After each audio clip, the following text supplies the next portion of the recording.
തോറ്റുപോയി എന്ന് പറയും. ഇത്രയും നാള് എല്ലാവരും ജയിച്ച ചരിത്ര മാത്രമാണ് അല്ലെ, വിജയഗാഥകൾ ഒരുപാട് എഴുതിയിട്ടുണ്ട് രാവണനെ കുറിച്ച്. അങ്ങനെയുള്ള ചൈത്രയാത്ര നടത്തി വരുന്ന ആ രാവണന് വല്ലാത്ത ആഘാതമായി പോയി. എന്ത് ഇവിടെ പരാജയപ്പെട്ടിരുന്നതിനേക്കാൾ വലിയ ആഘാതമായി പോയി. ഇങ്ങനെ തോറ്റു തുന്നം പാടിയിട്ട് കൊട്ടാരത്തിൽ കയറി ഒളിച്ചിരിക്കുന്ന അവസ്ഥയിൽ ബന്ധുക്കളായിട്ടുള്ളവരോട് മന്ത്രിമാരോട് കാര്യാലോചന നടത്തുന്ന ഒരവസ്ഥ എന്ന് പറയുന്നത് വല്ലാത്തൊരു പ്രയാസമായി പോയി. ഉള്ളിൽ വല്ലാത്ത കനലായി പോയി. എന്നിട്ട് ഓർക്ക് ആ സമയത്താണ് ഓർക്കുന്നത് താൻ എന്തൊക്കെ ചെയ്തു, തന്റെ കർമ്മ പദ്ധതികൾ എന്തായിരുന്നു, തന്റെ കർമ്മ പദ്ധതികൾ എന്തായിരുന്നു, ഇതിനു താൻ എന്ത് ചെയ്തു അല്ലെ. എന്തെങ്കിലും നമ്മള് ഒരു വല്ലാത്തൊരവസ്ഥയിൽ നമ്മൾ വീട്ടിൽ പോകുന്ന വേളയിൽ, നമ്മൾ വീട്ടിൽ കിടന്നു പോകുന്ന വേളയിൽ നമ്മൾ ആലോചിക്കും, ശരിയായിരുന്നു ഞാൻ ചെയ്തത്, തെറ്റായി പോയി, ശരി, അപ്പൊ ഇനി തിരുത്താൻ പറ്റില്ല, അപ്പൊ ഇനി ചെയ്യാൻ പറ്റും, ഇനി തെറ്റ് ചെയ്യാതിരിക്കുക. തെറ്റ് ചെയ്തു പോയി, അപ്പൊ ഇത് പശ്ചാത്തലിക്കാന്ന് പറഞ്ഞാൽ അതിനെക്കുറിച്ച് ഓർത്ത് വിഷമിച്ച് ഭഗവാനോട് പറയാൻ എന്താ പറയാ, ഞാൻ ഇനി അങ്ങനെയൊന്നും ചെയ്യില്ല, തെറ്റ് ഇനി ഞാൻ ചെയ്യില്ല, ഇത് തെറ്റ് ഞാൻ ആവർത്തിക്കില്ല എന്ന് മാനസികമായിട്ടുള്ള ഒരു പരിവർത്തനം കൊണ്ടുവരാനായിട്ട് നമുക്ക് സാധിക്കും. അപ്പൊ തന്നെ നമുക്ക് കുറെ മോഹങ്ങളിൽ നിന്ന് ഈ പറഞ്ഞ കാമ, ക്രോധ, ലോഭ, മോഹ, മത മത്സരിക്കിൽ നിന്നൊക്കെ നമുക്ക് അകലാനായിട്ട് സാധിക്കും. ഇവിടെ രാവണന് മനസ്സിലേക്ക് വരികയാണ് എന്ത് താൻ മുമ്പ് ചെയ്തത് ഓരോ അന്ത്യവേളയിൽ പറയുന്നത്. നമ്മള് അന്ത്യവേള എപ്പോഴാണ് ആ ഒരു അന്ത്യനിമിഷം നമുക്ക് എല്ലാവർക്കും ഉണ്ടാവും. ആ വേളയില് ആ ഒരു കാലിനെ കാണേണ്ട ഒരു സന്ദർഭം അല്ലെങ്കിൽ അതിനു വേണ്ടിയിട്ടുള്ള ആ സന്ദർഭം ഒരുങ്ങുന്ന വേളയിൽ നമ്മൾ ആലോചിക്കുന്ന പറയുന്നത് എന്ത്, ഞാൻ എന്തൊക്കെ തെറ്റുകൾ ചെയ്തു, അങ്ങനെ ചെയ്യേണ്ടിയിരുന്നോ, അങ്ങനെ ചെയ്യണ്ടായിരുന്നു, അങ്ങനെ ചെയ്യില്ലായിരുന്നെങ്കിൽ എനിക്ക് ഇങ്ങനെ ഇപ്പൊ കിടന്ന അന്ത്യശ്വാസം അല്ലെങ്കിൽ ഇങ്ങനെ കിടന്ന് അലയിക്കുന്ന ഒരവസ്ഥ ഉണ്ടാകുമായിരുന്നില്ല. അപ്പൊ അങ്ങനെ ആ സമയത്ത് ഒരു കാര്യമില്ല. ആ സമയത്ത് അമ്മേ ദേവി ശരണം എന്ന് പറയാനായിട്ട് നാവ് പൊന്തില്ല എന്നാ പറയാം. ആ സമയത്ത് നാവ് പൊന്താനായിട്ട് ഓർമ്മ പോലും ഉണ്ടാവില്ല. കണ്ണിന്റെ മുന്നിൽ ഇത്രയും കാഴ്ച എന്താ എല്ലാം കാണുന്ന ഈ പ്രപഞ്ചം മുഴുവൻ കാണുന്ന നമ്മുടെ കണ്ണിന്റെ മുന്നിൽ ഏറ്റവും പ്രിയപ്പെട്ടവര്, ഒന്ന് കാണാൻ കൊതിച്ചിരുന്നവര് അല്ലെ, ഭാര്യയാകട്ടെ, മകളാകട്ടെ, മറ്റുള്ളവരാകട്ടെ, സുഹൃത്തുക്കളാകട്ടെ, ആരായാലും വന്നു നിന്നാല് അവരെ കാണാൻ കണ്ണുണ്ട്, പക്ഷെ കണ്ണിന് കാഴ്ച ഉണ്ടാവില്ല അല്ലെ. അവരുടെ സ്വരം ഇത്രയും പ്രിയതരമാർന്ന അല്ലെങ്കിൽ മാധുര്യമാർന്ന സ്വരം കേൾക്കാൻ കൊതിച്ച് അവര് മുന്നിൽ വന്നത് പറയുമ്പോൾ കേൾക്കാൻ കാതുണ്ട്, പക്ഷെ കേൾവി ശേഷി ഇല്ലാത്ത അവസ്ഥയാണ്. അവരോട് ഒന്ന് ആലിംഗനം ചെയ്യാൻ ചേർത്തില്ല, ഒന്ന് തൊട്ടടുത്ത് നിൽക്കാൻ ആഗ്രഹമുണ്ട്, പക്ഷെ കൈ കൊണ്ടില്ല, കൈ ഉയരാൻ പറ്റില്ല, നീങ്ങില്ല. അപ്പൊ ആ ഒരവസ്ഥയിൽ കിടക്കുന്ന നമുക്ക് എന്താ ചെയ്യാൻ പറ്റും, ഞാൻ ചെയ്തു പോയ തെറ്റുകളെ കുറിച്ച് ഇങ്ങനെ ആലോചിക്കാം, പാപങ്ങളെ കുറിച്ച് ഓർക്കാം. പക്ഷെ അതുകൊണ്ട് അവിടെ ആ കണക്കുകളൊന്നും തീരാൻ പറ്റില്ല. അപ്പൊ നമുക്ക് ഇത് ഒഴിവാക്കാനായിട്ട് പറ്റും. ഇത് രാവണന്റെ അനുഭവം, രാവണൻ പറയുന്നത് നമ്മൾ സത്യം പറഞ്ഞു കഴിഞ്ഞാല് നമുക്ക് വലിയ പാഠമാണ്. ഈ അധ്യാത്മരാമായണം അത്ര നിസ്സാരമല്ല. അധ്യാത്മരാമായണം തത്വശാസ്ത്രമാണ്, ഭക്തിശാസ്ത്രമാണ്, അതിനോടൊപ്പം തന്നെ മനഃശാസ്ത്രം കൂടിയാണ്. നമ്മുടെയൊക്കെ മനസ്സിനെ കീഴടക്കാൻ കിട്ടുന്ന വലിയൊരു മനഃശാസ്ത്രം. ലോകത്ത് ഫ്രോയിഡിനെ പോലെയൊക്കെ അല്ലെങ്കിൽ അതേപോലെ അദ്ദേഹത്തിന്റെ ശിഷ്യനെ പോലുള്ള ഗോൾഡൊക്കെ പറയുന്ന ലോകപ്രശസ്തരായ മനഃശാസ്ത്രജ്ഞന്മാർ പോലും പറയാത്ത കാര്യങ്ങൾ ഇവിടെ രാമായണത്തിലൂടെ നമുക്ക് കേൾക്കാനായിട്ട് പറ്റും. ഇവിടെ ശ്രദ്ധിക്കേണ്ട 3-4 വരികളാണ്, വളരെ പ്രധാനപ്പെട്ട വരികളാണ്. കഷ്ടകാലം നമുക്ക് വന്നു എന്നുള്ള കാര്യം ആർക്ക് മനസ്സിലായി, രാവണൻ മനസ്സിലായി. പിന്നീട് പറയുന്നത് അനാരണ്യഭൂപനും വേദവതിയും മഹാനന്ദികേശനും ജംഭയും പിന്നെ നളഭൂപരാധിയും ജംഭാരി മുമ്പാലിംബവരന്മാരും കുംഭോദ്ഭവാദികളായ മുനികളും ശംഭുപ്രണയിയാകിയ ദേവിയും പുഷ്ടതപോധലം പൂണ്ടു പാതിവൃത്യ നിഷ്ഠയോടെ മരുന്ന സതികളും സത്യമായി ചൊല്ലിയ ശാപ വചസ്സുകൾ നിത്യയായി വന്നുകൂടാ എന്നു നിർണയം. എന്താണ് പഴയ കാലത്തെക്കുറിച്ച്, ഗതകാലത്തെക്കുറിച്ച്, പോയ കാലത്തെക്കുറിച്ച് ഓർക്കുക. ഭൂതകാലത്തെ അല്ലെ, ഭൂതകാലം, ഭാവി കാലം, വർത്തമാനകാലം. ഈ വർത്തമാനകാലത്തിൽ നിന്ന് നമുക്ക് ചെയ്യാൻ പറ്റുന്നത് ഇന്നലത്തെ തെറ്റ് തിരുത്താനല്ല, ഇന്ന് തെറ്റ് ചെയ്യാതിരിക്കാനുള്ളതാണ്. ഇന്നലെ ചെയ്തു പോയ തെറ്റുകളെ കുറിച്ച് ഇങ്ങനെ രാവണന്റെ മനസ്സിലേക്ക് കടന്നു വന്നുകൊണ്ടേയിരിക്കുക. അതെന്തൊക്കെയായിരുന്നു, കുറച്ചധികമുണ്ട്. ഏതാണ്ട് 18 ക്രിമിനൽ കേസുകൾ രാവണന്റെ ഏറ്റവും പ്രധാനപ്പെട്ട ക്രിമിനൽ കേസുകൾ ഉണ്ടെന്നാ പറയുന്നത്. 18 തെറ്റുകൾ, 18 ശാപങ്ങൾ രാവണന്റെ പേരിലുണ്ടെന്നാ പറയുന്നത്. അപ്പോ സാധാരണ നമ്മുടെ നാട്ടില്, ഇപ്പൊ നമ്മുടെ കേരളത്തിലാണെങ്കിൽ ഒരാൾക്കെതിരെ 5 ക്രിമിനൽ കേസ് വന്നു കഴിഞ്ഞാൽ അപ്പൊ കാപ്പ ചുമത്തും. കാപ്പ ചുമത്തുക എന്ന് പറഞ്ഞാല് സോഷ്യൽ എന്താ പറയണ്ട, ഈ ആന്റി സോഷ്യലിസ്റ്റ് ആയിട്ടുള്ള, അതായത് സാമൂഹ്യ വിരുദ്ധന്മാരുടെ പ്രവർത്തനങ്ങൾക്കെതിരെ സർക്കാർ കൊണ്ടുവന്നതാണ് കാപ്പ. അതിന് നാട് കടത്തുക എന്നുള്ളതാണ്. ഈ നമ്മുടെ നാട്ടിൽ നിന്ന് അയാളെ എവിടെ ലക്ഷവെടിക്കുന്ന നാട്ടിലേക്ക് പറഞ്ഞയക്കുക, പിന്നെ ദുരിതം ഉണ്ടാക്കാൻ പാടില്ല. അപ്പൊ 5 കേസ് അടുപ്പിച്ചായി കഴിഞ്ഞാൽ ഉടനെ സർക്കാരിന് അല്ലെങ്കിൽ പോലീസിന് കളക്ടറുടെ നിർദ്ദേശപ്രകാരം അറസ്റ്റ് ചെയ്ത് നാട് കടത്താനുള്ള നിയമമാണ്. ഇവിടെ 18 ശാപങ്ങളുണ്ടെന്ന് പറഞ്ഞാൽ അതിലേറെ 18 അല്ല 18 ശാപങ്ങൾ എന്ന് പറഞ്ഞാൽ ഏറ്റവും ക്രൂരമായിട്ടുള്ള പ്രവർത്തനങ്ങൾക്ക് പ്രതിഫലമായി കിട്ടിയതാണ്. ആർക്ക് കിട്ടിയതാണ്? രാവണന് കിട്ടിയതാണ് ഈ ശാപം. അതിൽ ഏതാണ്ട് നമുക്കൊന്നും എന്താ ചോറ് അരി എന്തോന്ന് അറിയാൻ വേണ്ടി ഓരോ കലത്തിലെ ഓരോ അരിയെടുത്ത് നോക്കേണ്ട ആവശ്യമില്ല അല്ലെ, ഓരോടുത്ത് നോക്കിയാൽ മതി. നമുക്ക് അതിനുള്ള ഉദാഹരണങ്ങൾ ഉണ്ടെല്ലാം നോക്കാം എന്തൊക്കെയാണെന്നുള്ള കാര്യം. വേദാവതാനും അനാരണ്യഭൂപനും വേദപതിയും മഹാനന്ദികേശനും. ഈ രാവണന്റെ ക്രൂരതകൾക്ക് ഇരയായിട്ടുള്ളവരുടെ പേരുകൾ പറയാണ്. അനാരണ്യഭൂപൻ, അനാരണ്യഭൂപനെ ഞാൻ ചെയ്ത തെറ്റ് തീർച്ചയായിട്ടും അദ്ദേഹം എന്നെ അതുപോലെ ശപിച്ചു. ആ ശാപം ഞാൻ അനുഭവിച്ചേ പറ്റുള്ളൂ. ഈ സമയത്താണ് രാവണൻ ഓടുന്നത്. അപ്പൊ നമുക്കൊരു ദുരന്തം ഉണ്ടാകുമ്പോൾ, നമുക്കൊരു വലിയ ദുഃഖം ഉണ്ടാകുന്ന സമയത്ത് നമ്മൾ അയ്യോ ആ മനുഷ്യനോട് ഞാൻ അങ്ങനെ പറയേണ്ടായിരുന്നു, ആ മനുഷ്യനോട് ഞാൻ അങ്ങനെ ചെയ്യേണ്ടായിരുന്നു, എനിക്ക് മുമ്പ് ഉപകാരം ചെയ്തിട്ടുള്ള. പക്ഷെ ആ സമയത്ത് ഞാൻ അങ്ങനെ പറഞ്ഞു, പക്ഷെ പറഞ്ഞു പോയി അല്ലേ. അപ്പൊ പറഞ്ഞു പോകാതിരിക്കണം. അതാണ് പറഞ്ഞു പോയി എന്ന് പറഞ്ഞിട്ട് പറയാതിരിക്കണം എന്നുള്ള, അതിനാണ് നമുക്ക് ചിത്തശുദ്ധി വേണ്ടത്. ഇവിടെ അനാരണ്യഭൂപനായാണ് ദശരഥനെ, അതായത് സൂര്യവംശത്തിലെ പ്രശസ്തനായിട്ടുള്ള ഒരു രാജാവായിരുന്നു. അതായത് ദശരഥന്റെ പൂർവികനായിരുന്നു. ദശരഥന് മുന്നേ രാജ്യം ഭരിച്ച ആളായിരുന്നു. ഈ രാജാവിനെ അനാവശ്യമായി അയാളോട് ഓർത്ത വഴക്കുണ്ടാക്കി അയാളെ യുദ്ധത്തിൽ പരാജയപ്പെട്ടു. ഒരു കാര്യമില്ല, വെറുതെ പോയി അയാളെ പരാജയപ്പെടുത്തി, തോൽപ്പിച്ച് നിഗ്രഹിച്ചു. പരാജയപ്പെടുത്തി കൊന്നു കളഞ്ഞു. അത് ഈ രാവണൻ. അപ്പൊ അദ്ദേഹത്തിന്റെ ഒരു അനുഗ്രഹം ഉണ്ടായിരുന്നു. എന്താ? എന്റെ വംശത്തിൽ പിറക്കുന്ന രാമൻ, സാക്ഷാൽ ഭഗവാൻ രാമനായി പിറന്നു, നിന്നെ ഇല്ലാതാക്കട്ടെ എന്ന് അദ്ദേഹം ഒരു അനുഗ്രഹം കൊടുത്തിട്ടുണ്ടായിരുന്നു. അപ്പൊ രാമന്റെ ഈ രാവണന്റെ മനസ്സിലേക്ക് ആ ചിന്ത ഇങ്ങനെ വന്നുകൊണ്ടിരിക്കുക. അതൊന്നെയായിരുന്നു. ഇങ്ങനെ കുറച്ച് ഉദാഹരണം, നല്ല ഉദാഹരണമുണ്ട്.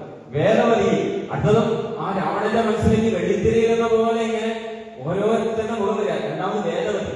വേദവതി മഹാവിഷ്ണുവിനെ തപസ് ചെയ്യുകയായിരുന്നു. ശരിക്കും കുശധ്വജന്റെ പുത്രിയാണ് വേദവതി. അങ്ങനെയുള്ള വേദവതി, കുശധ്വജന്റെ പുത്രിയായിട്ടുള്ള വേദവതി മഹാവിഷ്ണുവിനെ തപസ് ചെയ്യുന്ന വേളയിൽ ജൈത്രയാത്രം നടത്തുന്ന രാവണൻ അവിടെ ചെന്ന് ഇവിടെ കണ്ടിട്ട് ഇഷ്ടപ്പെട്ടിട്ട് ബലാത്കാരം ചെയ്തു എന്ന് പറഞ്ഞാൽ അവളുടെ അനുവാദമില്ലാതെ, ഒരു സ്ത്രീയുടെ അനുവാദമില്ലാതെ അവളെ കയറി പിടിച്ചു. അന്നേ അനുഗ്രഹിച്ചു. രണ്ടാമത്തെ പ്രധാനപ്പെട്ട ഒരു ശാപം അതായിരുന്നു. എന്താ പറഞ്ഞത്? ഞാൻ ഇനിയൊരു ജന്മത്തിൽ ഞാൻ തന്നെ ഇവിടെ പിറന്ന്, അല്ലെങ്കിൽ എന്റെ പുനർജന്മത്തിലൂടെ നിന്റെ അന്തകയായിട്ട് മാറും എന്ന് പറഞ്ഞിട്ടുണ്ടായിരുന്നു. അതെങ്ങനെ പറ്റും അല്ലേ? സീതാദേവിയായി പിറന്നത് ഈ വേദവതിയാണ് എന്നാണ് പുരാണം പറയുന്നത്. ഈ വേദവതി പിന്നീട് സീതാദേവിയായി പിറന്നു. അപ്പൊ തീർച്ചയായിട്ടും എന്നിലൂടെ നിന്റെ അന്ത്യം സംഭവിക്കും. അതിന്റെ കാലമായപ്പോ ഇങ്ങനെ ഓരോ നോക്കുമ്പോഴും ഭയപ്പാടാണ്, വല്ലാത്ത ഭയപ്പാട്. ആ ദശരഥന്റെ പൂർവികനെ കൊന്നു കളഞ്ഞു അല്ലെ. തീർച്ചയായിട്ടും അന്നേ ശപിച്ചു, എന്റെ വംശത്തിൽ പിറക്കുന്ന കുഞ്ഞെ കൊല്ലും, രാമൻ വന്നിരിക്കുന്നു. വേദവതി പറഞ്ഞിട്ട് എന്നിലൂടെ. സീതാദേവിയുടെ മുഖം സ്വാഭാവികമായിട്ടും രാവണന്റെ മനസ്സിലുണ്ടാവും. പിന്നെ ഒരുപാട് പേരെ കുറിച്ച് പറഞ്ഞു. മഹാനന്ദികേശനും ചെപ്പി. മഹാനന്ദികേശൻ കൈലാസത്തിലെത്തിയപ്പോൾ എല്ലാവരും ചെന്ന് കഴിഞ്ഞിട്ട് കയറാൻ പറ്റില്ല അല്ലെ. ഇതിലുള്ള ആളിന്റെ പ്രാധാന്യം അനുസരിച്ച് അനുവാദം ചോദിച്ചിട്ട് വേണം പോകാൻ. ഇപ്പൊ നമ്മൾ ഡോക്ടറെ കാണാൻ പോകും, ഒരു ഓഫീസിൽ പോകും, എവിടെ ചെന്നാൽ ഈ ഭഗവാനെ കാണാൻ ഇടിച്ചു കയറുമ്പോ പോയ ആക്ഷേപിച്ചു.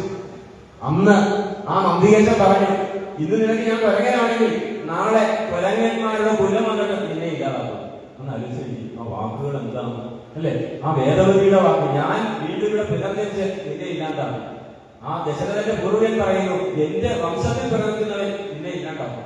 അങ്ങനെ കെട്ടുകണക്കിന്, ലോഡ് കണക്കിന് ശാപവലസുകൾ ഇങ്ങനെ ഭാണ്ഡക്കെട്ടായി കൊണ്ടു നടക്കുന്ന, കൊട്ടാരത്തെ സൂക്ഷിക്കുന്ന ആളിന്റെ പേരാണ് എന്ത്?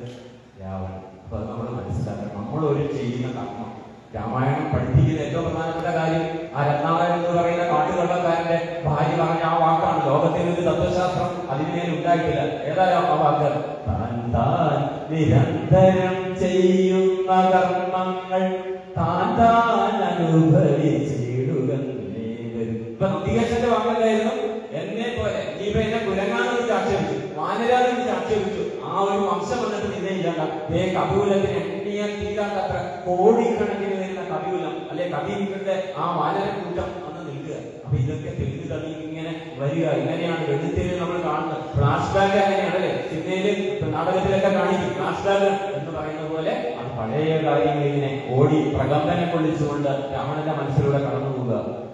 പിന്നെയോ രംഭയും പിന്നെ നളകൂപനാദി.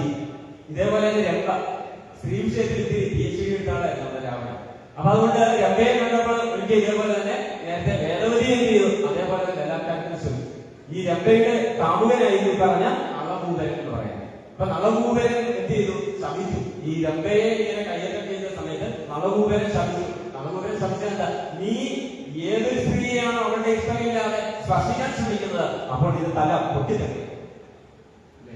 രാവണൻ വിശുദ്ധനായതുകൊണ്ടല്ല.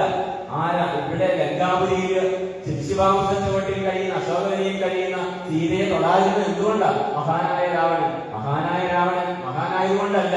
അവന് ഈ ശാപമുണ്ട്. തൊടാൻ പോയി കഴിഞ്ഞാൽ കാൽക്കൽ പോയി ഇരുന്നതേ ഉള്ളൂ, കാൽ പോലും തൊട്ടില്ല. അല്ലെ, സീതയുടെ കാൽക്കൽ പോയിട്ട് ഞാൻ വേലക്കാരനാണ്, ഞാൻ ദാസനാണ്, അല്ലെ, എന്നെ സ്വീകരിക്കണം, അല്ലെങ്കിൽ എന്റെ ഭാര്യയാവണം, സഹധർമ്മിയാവണം അപേക്ഷിച്ചുകൊണ്ട് കാൽക്കൽ പോയി ഇരുന്നതേ ഉള്ളൂ രാമൻ. തൊട്ടില്ല. കാരണം അവളുടെ അനുവാദം, ഒരു സ്ത്രീയുടെ അനുമതി ഇല്ലാതെ സ്പർശിച്ചാൽ തല പൊട്ടിത്തെറിക്കും. അപ്പൊ ഇതെല്ലാം ഇങ്ങനെ കാണുമെന്ന് ആലോചിച്ച് നിസ്സാരക്കാരനാണോ? 18 ദിവസം നേരത്തെ പറഞ്ഞു, 18 ക്രിമിനലൊന്നും അല്ല, അതിനേക്കാൾ 150 1700 എവിടെ സ്ത്രീയെ കാണുമോ, സൗന്ദര്യം കാണുമോ, തനിക്ക് ഇഷ്ടപ്പെട്ടോ അവളെ തന്റേതാക്കി മാറ്റണം. അത് സ്ത്രീയെന്ന് മാത്രമല്ല, എന്ത് കണ്ടാൽ അത് തന്റേതാക്കി മാറ്റണമെന്ന് ആഗ്രഹിക്കുന്നവനാണ് ഈ രാവണൻ. പിന്നെയോ ദുഷ്ടതപോകലം കൂട്ടുമായി വൃത്യനിഷ്ഠയോടെ മരുവുന്ന സതികളും സത്യമായി ചൊല്ലിയ അവര് തപസ്സികൾ. വേദവതി തപസ്സിയാണ്. സാക്ഷാ മഹാവിഷ്ണുവിനെ തപസ്സനുഷ്ഠിക്കുന്ന വേളയിലാണ് ഈ പ്രവൃത്തി. ഒന്ന് ആലോചിച്ച്. അപ്പൊ തപസ്സികളായ അവരുടെ വാക്കുകൾ ഒരിക്കലും എന്ത് വരില്ല, ഒരിക്കലും തെറ്റില്ല. ആ സാമവചനം 100 ഇരട്ടി 100 മടങ്ങായിട്ടായി സംഭവിക്കുക. കാരണം തപസ്സികളാണ്. ഇവരാരും മോശക്കാരൻ, ഈ പറഞ്ഞവരാരും മോശക്കാരല്ല. പിന്നെയോ ഈ കുംഭോത്സവം നമ്മൾ കഴിഞ്ഞ ഇതിനു മുമ്പ് 5 ദിവസം മുമ്പ് കണ്ടു. കുംഭോത്സവം എന്ന് പറഞ്ഞാൽ അഗസ്ത്യനാണ്. അഗസ്ത്യന്റെ പർവ്വതത്തിന്റെ അഹങ്കാരത്തെ ഇല്ലാതാക്കിയത് കൊണ്ടാണ് അകം പർവ്വതം, അഗസ്ത്യൻ എന്ന പേര് വന്നത്. കുംഭോത്സവനാണ്, കുംഭത്തിലാണ് ജനിച്ചത്. ആള് വെറും നിസ്സാരക്കാരൻ, ചെറുതാണെന്ന് തോന്നും, അല്ലെ, പെരുവിന്റെ വലിപ്പമുള്ളൂ. പക്ഷേ കണ്ടു കഴിഞ്ഞാൽ ഒന്നും തോന്നില്ലെങ്കിലും പ്രവൃത്തി എന്ന് പറഞ്ഞാൽ ഈ പർവ്വതത്തെ ജയിക്കാൻ കഴിഞ്ഞാണ്. അത്ര ശ്രേഷ്ഠം. ആ അഗസ്ത്യനെ പോലും എന്ത് ചെയ്തു, ഒരുപാട് ദ്രോഹിച്ചു. ഇങ്ങനെ സജ്ജനങ്ങളെ ആരാണ് ദ്രോഹിക്കുന്നത്? തൽക്കാലം ഒരു സുഖം, ഒരു ശാന്തിയൊക്കെ തോന്നും, തൽക്കാലത്തേക്ക് ഒരു ആനന്ദമൊക്കെ തോന്നും. പക്ഷെ അതിന്റെ എന്താ പറയുക, റിഫ്ലക്ഷൻ എന്ന് പറയുന്നത്, അതിന്റെ പ്രതിഫലനം എന്ന് പറയുന്നത്, അതിന്റെ ആഘാതം, പ്രത്യാഘാതം എന്ന് പറയുന്നത് എത്ര വലുതായിരിക്കും. രാവണനിലൂടെ നമ്മളെ പഠിപ്പിക്കുകയാണ് രാമായണം ചെയ്തത്. സത്യമായി ചൊല്ലിയ ശാപവചസ്സുകൾ നിത്യയായി വന്നുകൂടാ എന്നത് ഇപ്പൊ ഒന്നിട്ട് വല്ല കാര്യമുണ്ടോ? പരീക്ഷ കഴിഞ്ഞ് പുറത്തിറങ്ങിയിട്ട് കുട്ടി വിചാരിക്കുക, ഞാൻ പഠിച്ചിരിക്കുന്ന നല്ല മാർക്ക്, എനിക്ക് എല്ലാം അറിയാമെങ്കിൽ ചോദ്യമൊക്കെ അറിയാവുന്നത്, ഉത്തരവൊന്നും പഠിച്ചില്ല. എല്ലാ ചോദ്യം നന്നായിട്ട് അറിയാമായിരുന്നു, ഉത്തരം പഠിച്ചില്ല എന്ന് പറഞ്ഞ കാര്യമുണ്ടോ? വലിയ ആനമുട്ടയും വാങ്ങി വരാനേ പറ്റുള്ളൂ ആ സമയത്ത് ചിന്തിച്ചാൽ. എന്ന് പറയുന്ന പോലെ ഇത്ര പണ്ഡിതനാണ്. 4 വേദങ്ങളെ കുറിച്ച് 6 വേദാംഗങ്ങളെ കുറിച്ച് പഠിച്ചവനാണ് ഈ തലമുടി. ഈ 10 തല, നമുക്കൊരു തലം പഠിക്കാൻ പറ്റുമ്പോൾ 10 തല വെച്ചിട്ട് 4 വേദങ്ങളെയും 6 വേദാംഗങ്ങളെയും പഠിച്ചവനാണ്. നിസ്സാരക്കാരനല്ല. ഭഗവാന്റെ, ശിവഭഗവാന്റെ ഏറ്റവും പ്രിയപ്പെട്ട ഒരു ശിഷ്യനാണ്, അല്ല ഭക്തനാണ്. അങ്ങനെയൊക്കെയുള്ള രാവണനാണ്, നിസ്സാരക്കാരനല്ല. രാവണൻ നമ്മൾ കാണുന്ന ഈ ഒരു രാവണനല്ല. രാവണൻ മറ്റൊരു തല കൂടിയുണ്ട്. അപ്പൊ അതുകൊണ്ട് രാവണൻ ഇപ്പൊ മനസ്സിലായി, തീർച്ചയായിട്ടും ഇത് സത്യമാണ്. അവരുടെ ശാപവചസ്സുകൾ, അതിന്റെ ഫലം ഞാനിപ്പോ അനുഭവിക്കുകയാണ് എന്ന് രാവണൻ ചിന്തിക്കുക. അപ്പൊ ആ സമയത്ത് നമ്മൾ ചിന്തിച്ചിട്ടുണ്ട്, എത്രയോ പേര്, അല്ലെ, ഇപ്പോൾ തന്നെ എത്രയോ പേരോ പറഞ്ഞു, സുഖം എന്ന് പറഞ്ഞു, അല്ലെ, അതിനോടൊപ്പം തന്നെ വേറെ എത്ര ഭീഷണം പറഞ്ഞ അവസാനം സൈന്യത്തെ ശത്രുവായിട്ടുള്ള രാമനെ തേടി രാമൻ സ്വീകരിക്കുമോ എന്ന് പോലും അറിയാൻ ഉറപ്പില്ലാതെ എല്ലാം ഉപേക്ഷിച്ച്, രാജ്യം ഉപേക്ഷിച്ച്, സഹോദരനെ ഉപേക്ഷിച്ച്, ബന്ധങ്ങൾ ഉപേക്ഷിച്ച് ആ വിഭീഷണൻ പോയി. സുഖൻ ദൂതുമായിട്ട് പോയ ആ സുഖൻ എന്ന് പറഞ്ഞു, അല്ലെ, രാമൻ മനുഷ്യനല്ല, മാനവനല്ല, മനുഷ്യനല്ല, സാക്ഷാൽ വിഷ്ണുവാണ്, മഹാവിഷ്ണുവാണ്, പരബ്രഹ്മമാണ്. എന്നിട്ടൊന്നും ദേശീയില്ല. കുംഭകർണൻ പറഞ്ഞു, അല്ലെ, 6 മാസം ഉറങ്ങിക്കിടക്കുന്നവരാണ് ആണെങ്കിൽ പോലും ആ കുംഭകർണൻ പറഞ്ഞു, എന്നിട്ട് ദേശീയില്ല. മാല്യവൻ, സ്വന്തം മുത്തശ്ശൻ, അല്ലെ, കയ്യത്തിൽ തന്റെ അമ്മയുടെ അച്ഛനായിട്ടുള്ള മാല്യവൻ എന്ന് പറഞ്ഞു. ആ വാക്കുകൾക്കൊന്നും ഒരു പ്രാധാന്യം നൽകിയില്ല. ഇപ്പൊ ഇരുത്തത്തിരുന്ന് ചിന്തിക്കുക, എന്നാലും അതൊക്കെ ഇങ്ങനെയായി പോയല്ലോ, നല്ല കാര്യമുണ്ടോ? ഇല്ല. അപ്പോ നമ്മുടെ ജീവിതത്തിൽ ഇത്തരം സംഭവങ്ങൾ പിന്നീട് നമ്മൾ ദുഃഖിക്കുന്ന അവസ്ഥയിലേക്ക്, മാനസികമായി തകരുന്ന അവസ്ഥയിലേക്ക്, നമ്മളെന്ന് പറയാൻ നമ്മുടെ കുടുംബം മുഴുവൻ നമ്മുടെ ദുഃഖം ഏറ്റെടുക്കേണ്ടി വരും, അല്ലെ, എന്ന് നമ്മെ ഓർമ്മിപ്പിക്കുക. രാമായണം അവിടെയാണ് രാമായണത്തിന് പ്രായോഗികമായി രാമായണം നമ്മൾ നിത്യം വായിക്കേണ്ടതിന്റെ ആവശ്യമാണ്. ഇത് വായിക്കുമ്പോൾ നമുക്ക് തോന്നും, രാവണൻ അങ്ങനെ പറ്റിയല്ലോ, എനിക്കങ്ങനെ പറ്റരുത്. രാമന് നല്ലത് ചെയ്തു, രാവണൻ ഇങ്ങനെയുള്ള കുമാർഗത്തിലൂടെ പോയി, രാമനെ കാട്ടിത്തരുന്നു ഒരു വഴിക്ക്, അതോടൊപ്പം തന്നെ രാവണനെയും കാട്ടിത്തരുന്നു. രാമനെ പോലെ ആകണം നമുക്ക്, രാവണനെ പോലെ ആകരുത്. ഈ ദ്വന്ദ്ഭാവത്തിലൂടെ അതിലും ഇത് കാട്ടിയിട്ട് ഇതിലൂടെ നിനക്ക് പോകാം, നല്ലത് വരും, ഇതിലൂടെ പോയാൽ തീർന്നു നിന്റെ കഥ എന്ന് കാട്ടിത്തരാനാണ് രാവണന്റെ ഓരോ ചരിത്രവും ഇവിടെ പറഞ്ഞു തരുന്നത്. പിന്നെയോ കാലാരിതുല്യനാകും കുംഭകർണനെ കാലം കളയാറുണർത്തുക നിങ്ങൾ പോയി 6 മാസം കഴിഞ്ഞ് ഉണർന്നിടും. 6 ഇറങ്ങി തുടങ്ങിയിട്ടവനും 50 നാളെ കഴിഞ്ഞതേയുള്ളൂ നിങ്ങൾ അൻപോടുണർത്തിനിൽ വല്ല പ്രകാരവും രാക്ഷസ രാജനിയോഗേന ചെന്നൊരു രാക്ഷസരെല്ലാം ഒരുപ്പെട്ടുണർത്തുവാൻ ആനകതുണ്ടുകി മുഖ്യമാധ്യങ്ങളും ആനതേ കാലാൽ കുതിരപ്പടകളും കുംഭകർമ്മോര ശിവാനുമാർക്കും ജഗൽ കമ്പം വരുത്തിനാരെന്തൊരു വിസ്മയം. ഇനി പോകാവുന്നവരെല്ലാവരും ധൂമരാക്ഷൻ അടക്കം കുറെ പേരെ പറഞ്ഞു വിട്ടു. പ്രഹസ്തനെ അങ്ങനെ ഒരുപാട് പേരെ പറഞ്ഞു. അവരെല്ലാം ആ വന്ന വഴി പോയി. ഇനിയുള്ള ഒരാള് വിഭീഷണൻ പോയി. പിന്നെ ഉള്ളത് ഇപ്പൊ കുംഭകർണൻ പാവം കിടന്നുറങ്ങുക. 6 മാസത്തെ ചാപ്പാട് കഴിഞ്ഞ് 6 മാസത്തെ ഉറക്കത്തിലേക്ക് പ്രവേശിച്ചത് വെറും എത്ര നാളെ 9 നാളെ ആയിട്ടുള്ളൂ. ഇനിയും കിടക്കുന്നത് 5 മാസവും ബാക്കി 23 അല്ലെങ്കിൽ 24 ദിവസം കിടക്കുക. അത് കഴിഞ്ഞതിന് കുംഭകർണൻ ഉറക്കത്തിൽ നിന്ന് ഉണരുകയുള്ളൂ. 6 മാസം ഉറക്കുക, 6 മാസം എന്താ ഭക്ഷണം കഴിച്ചിട്ട്. നമ്മൾ അങ്ങനെയാണോ? ചിന്തിക്കണം. ഈ കുംഭകർണനെ വെച്ച് മുന്നിൽ വെച്ച് വരുമ്പോ നമ്മളും ചിന്തിക്കണം, ഞാൻ ഇങ്ങനെയാണോ? ഉറക്കം, ഭക്ഷണം, അല്ലെ? അന്നം, ഉറക്കം, ഇത് മാത്രമാണോ എന്റെ ജീവിതത്തിലുള്ളത്? അല്ലാതെ മറ്റെന്തെങ്കിലും ഉണ്ടോ? ഈശ്വര സേവയുണ്ടോ? മറ്റുള്ളവർക്ക് ഗുണകരമായ എന്തെങ്കിലും ഞാൻ ചെയ്യുന്നുണ്ടോ? എന്റേതായ എല്ലാ കാര്യങ്ങളും നടക്കുന്നത്. പക്ഷെ അതുകൊണ്ട് അല്ലെ എന്താ മറ്റെന്തെങ്കിലും പ്രയോജനമുണ്ടോ? പരോപകാരമേ പുണ്യം പാപമേ വരവീടണമെന്ന് 18 പുരാണങ്ങളിലൂടെ വ്യാസം പറഞ്ഞു തന്നു. അത് നമ്മുടെ ജീവിതത്തിൽ നമുക്ക് അനുവർത്തിക്കാൻ സാധിക്കുന്നുണ്ടോ എന്ന് നമുക്ക് ഓർക്കാം. ഇവിടെ ഈ കുംഭകർണനെ ഉണർത്താൻ വേണ്ടി, കാരണം 30 ദിവസമേ ആയിട്ടുള്ളൂ. പാവം ഇനിയും പറഞ്ഞ 5 മാസം 5.25 മാസം കിടക്കുക. അത് കഴിഞ്ഞ് സാധാരണ ഉണരാറുള്ളൂ. അപ്പൊ അതുകൊണ്ട് തന്നെ വലിയ പ്രയാസമായിരിക്കും ഉണർത്താൻ. അതുകൊണ്ട് എന്ത് ചെയ്തു? കുംഭകർണോരസി കാലാൾ, തേര്, കാലാൾ, കുതിരപ്പട, ചതുരംഗപ്പടകൾ, ആ പടകള് വരിക. ഇത് വലിയ മേളമൊക്കെ ഇതിനെ ഉണർത്തിക്കിട്ട് ആരാ? ഈ കുംഭകർണനെ ഉണർത്താൻ വേണ്ടി വലിയ എന്താ പറയുക നിബന്ധനമൊക്കെ ആയിട്ട്. കുംഭകർണോരസി പാഞ്ഞുമാസം ജലം കമ്പം വരുത്തിനാൽ എന്തൊരു വിസ്മയം. കുംഭസഹസ്രം ജലം തെളിഞ്ഞിടിനാൽ. കുംഭസഹസ്രം 100 വരെ കേട്ടോ. 1000 കുടം വെള്ളം കൊണ്ട് ഒഴിച്ചു കാതിലേക്ക്. 1000 കുടം വെള്ളം ഒഴിച്ചു. എവിടെ? ഒരനക്കവുമില്ല. കുംഭസഹസ്രം ജലം ചൊരിഞ്ഞിടിഞ്ഞാൽ കുംഭകർണ ശ്രവണാന്തരേ പിന്നെയും കുംഭിവരന്മാരെ കൊണ്ട് ആസാരന്ത്ര സംഭൂത രോമം പിടിച്ചു വലിപ്പിച്ചു. എന്താ ചെയ്തത്? മൂക്കിലൂടെയുള്ള രോമങ്ങൾ, വളർന്നു നിൽക്കുന്ന രോമങ്ങൾക്ക് എന്ത് ചെയ്തു? ആനകളെ കൊണ്ടുവന്നിട്ട് ആ രോമം പിഴുതെറിക്കാൻ വേണ്ടി ശ്രമിച്ചു. എവിടെ? ആനകളുടെ മുമ്പിൽ ഈ തുമ്പിക്കരമുണ്ടല്ലോ, അവരുടെ തുമ്പിക്കരത്തിന് എന്താ സംഭവിച്ചത്? ശരിക്കും മുറിഞ്ഞു പോയി എന്നല്ലാതെ വല്ലാതൊന്നും സംഭവിച്ചില്ല. കുംഭകർണൻ ഉണർന്നില്ലെന്ന് പറയും. കുംഭിവരന്മാരെ കൊണ്ട് നാസാരന്ത്ര സംഭൂത രോമം പിടിച്ചു വലിപ്പിച്ചു. തുമ്പിക്കരമറ്റ് അലറി. അപ്പോഴേ തുമ്പിക്കര മറ്റുപോ ഏതെങ്കിലും മുറിയുന്നു തുമ്പിക്കര. അതുകൊണ്ട് ആനകൾ അലറി. എവിടെ? ഈ അലക്ക കേട്ടിട്ടൊന്നും പാവം കുംഭകർണൻ അവൻ ഉറക്കത്തിൽ തന്നെയാണ്. ജമ്പാരിവൈരിക്ക് കമ്പമില്ലേതിന്. ജമ്പാരിവൈരിയുടെ ഇന്ദ്രന്റെ ശത്രു എന്നുള്ള അർത്ഥത്തിലാണ് പറയുന്നത്. ജംബാസർ ആരംഭം ഓടുണർന്നില്ല സംഭ്രമിച്ചോടിനാൽ. അങ്ങനെ കുറച്ച് കഴിഞ്ഞപ്പോഴത്തേക്ക് പതിയെ എന്ത് ചെയ്തു? ഈ കുംഭകർണൻ ഉണർന്നു വരികയാണ്. കോട്ടുവായ കേട്ടുകൊണ്ട് ഉറക്കത്തിന്റെ ക്ഷീണം, എന്നെ നിങ്ങൾ ഉറക്കത്തിലല്ലേ എന്നൊക്കെ പറഞ്ഞ ആ സമയത്ത് ആഘോഷിച്ചുകൊണ്ട് വരുന്ന സമയത്താണെങ്കിൽ മുന്നിൽ നിന്ന് ചിലപ്പോൾ അവനെ പിടിച്ചു തരും. അതുകൊണ്ട് രാക്ഷസന്മാർ അവിടെ നിന്നവരെല്ലാവരും ഓടിക്കളഞ്ഞു പറയുന്നത്. കുംഭസഹസ്രം നിറച്ചുള്ള മദ്യവും വെറുതെ അല്ല, വേണ്ട സാധനം മുന്നിലുണ്ട് അല്ലെ. ഇവിടെയാണെങ്കിൽ പോയി ക്യൂ നിൽക്കണം അല്ലെ. അവിടെ പോയി എന്താ കാവി കൊണ്ടെടുത്തേ കൂടുതൽ കാണുന്നു. നമ്മുടെ ഈ NH കൂടെ പോകുമ്പോഴേ കാഷായ വേഷമല്ല, കാണിയുണ്ട്. ജോലിയൊക്കെ കഴിഞ്ഞ് രാവിലെ മുതൽ കഷ്ടപ്പെട്ട് 10 മണിയല്ലേ, രാവിലെ 8 മണി മുതൽ കഷ്ടപ്പെട്ട് പ്രയാസപ്പെട്ട് അധ്വാനിച്ച് വൈകുന്നേരം ആവുമ്പോ ആ അധ്വാനത്തിന് അല്ലെ ആ ക്ഷീണമൊക്കെ തീർക്കാൻ വേണ്ടി കാവി കൊണ്ടുകൊടുത്ത് പോയി ക്യൂ നിൽക്കുമല്ലോ. ആ സാധനം ഇവിടെ കുംഭകർണന്റെ മുന്നിൽ നിറച്ചു വെച്ചിട്ടുണ്ട്.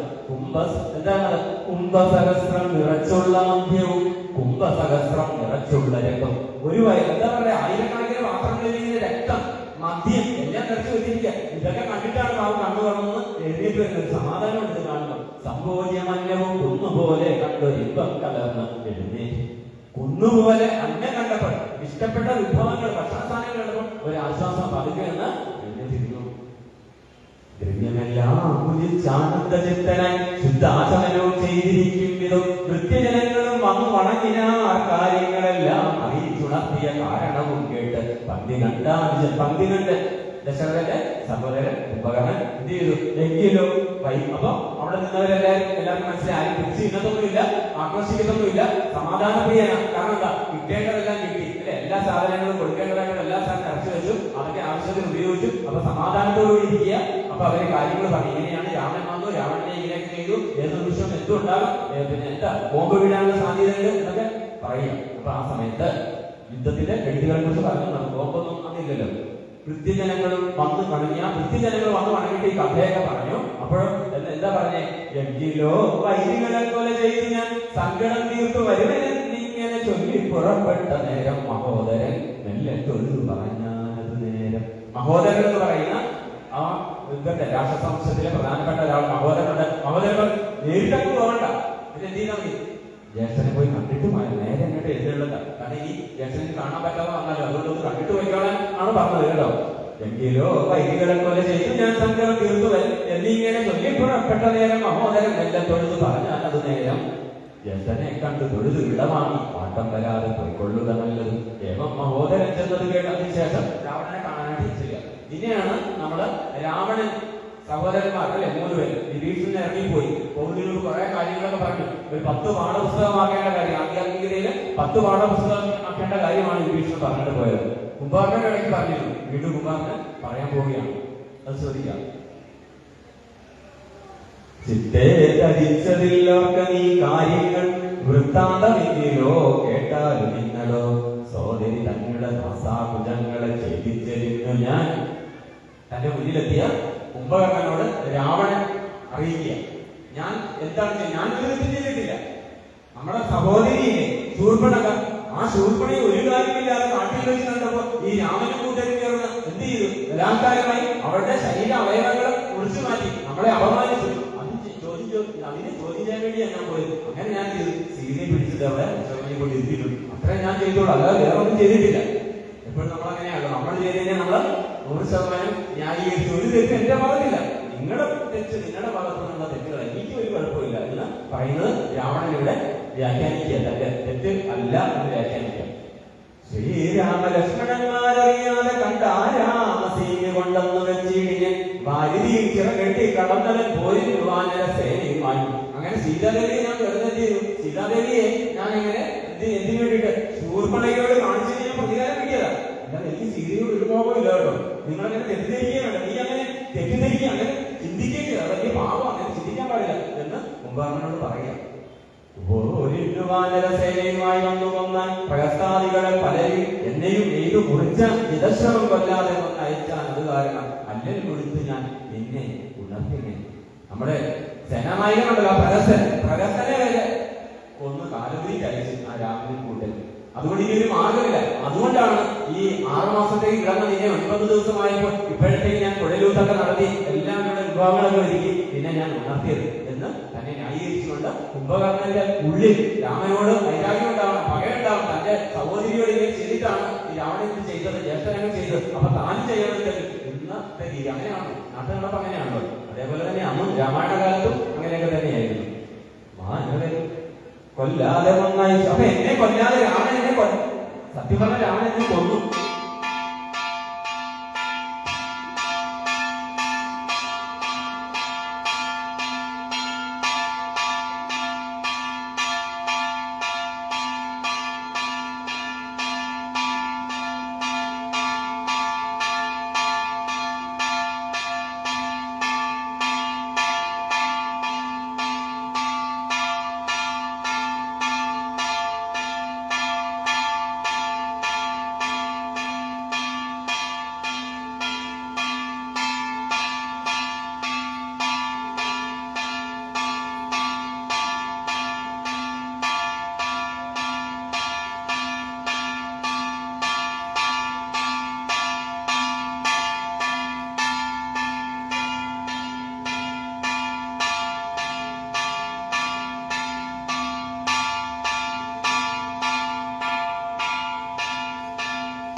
രാവണൻ പറയുകയാണ്, എന്നെ കൊന്നു ചോദിച്ചാൽ കൊന്നില്ല, പക്ഷെ കൊന്നില്ല ചോദിച്ചാൽ കൊന്നു.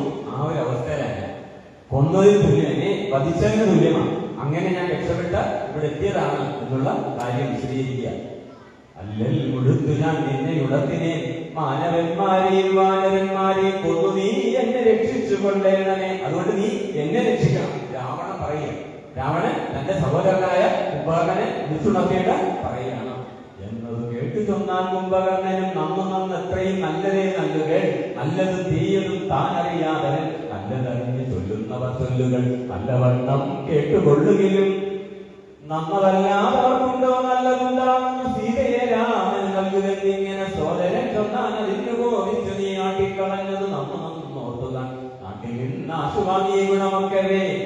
അപ്പോ ഇവിടെ വിഭീഷണന്റെ അനുഭവം മുന്നിൽ വെച്ചുകൊണ്ടാണ് ഈ കുംഭകർണൻ സംസാരിക്കുന്നത്. എന്താ പറയുന്നത്? നല്ല കാര്യം നിനക്ക് അറിയത്തില്ല എന്നുണ്ടെങ്കിൽ നല്ലവർ പറയുന്നത് കേട്ട് ചെയ്യണം. നിനക്കറിയത്തില്ല എന്ത് ചെയ്യണം, നല്ലതെന്താണ്. അപ്പോഴാണ് വിഭീഷണൻ നിനക്ക് നല്ലത് പറഞ്ഞു തന്നത്, നീ അത് കേട്ടോ ഇല്ല. അപ്പൊ പിന്നെ എന്താ ഇത് കുഴപ്പമാണെന്നുള്ള രീതിയിൽ കുംഭകർണൻ ഈ രാവണൻ പറഞ്ഞതിനെ അങ്ങ് സ്വീകരിക്കുന്നില്ല. രാവണൻ പറഞ്ഞതെന്താ? സീതയെ ഞാൻ കൊണ്ടുവന്നതിനെ കാണണ്ട, നമ്മുടെ സഹോദരിയെ ആക്രമിച്ച് ഇങ്ങനെയൊക്കെ ചെയ്തതുകൊണ്ടാണ് ഞാൻ ഇത് ചെയ്തത് എന്ന് പറയുന്നതിന് അല്ല കുംഭകർണൻ അതിന് പ്രാധാന്യം കൊടുക്കുന്നില്ല.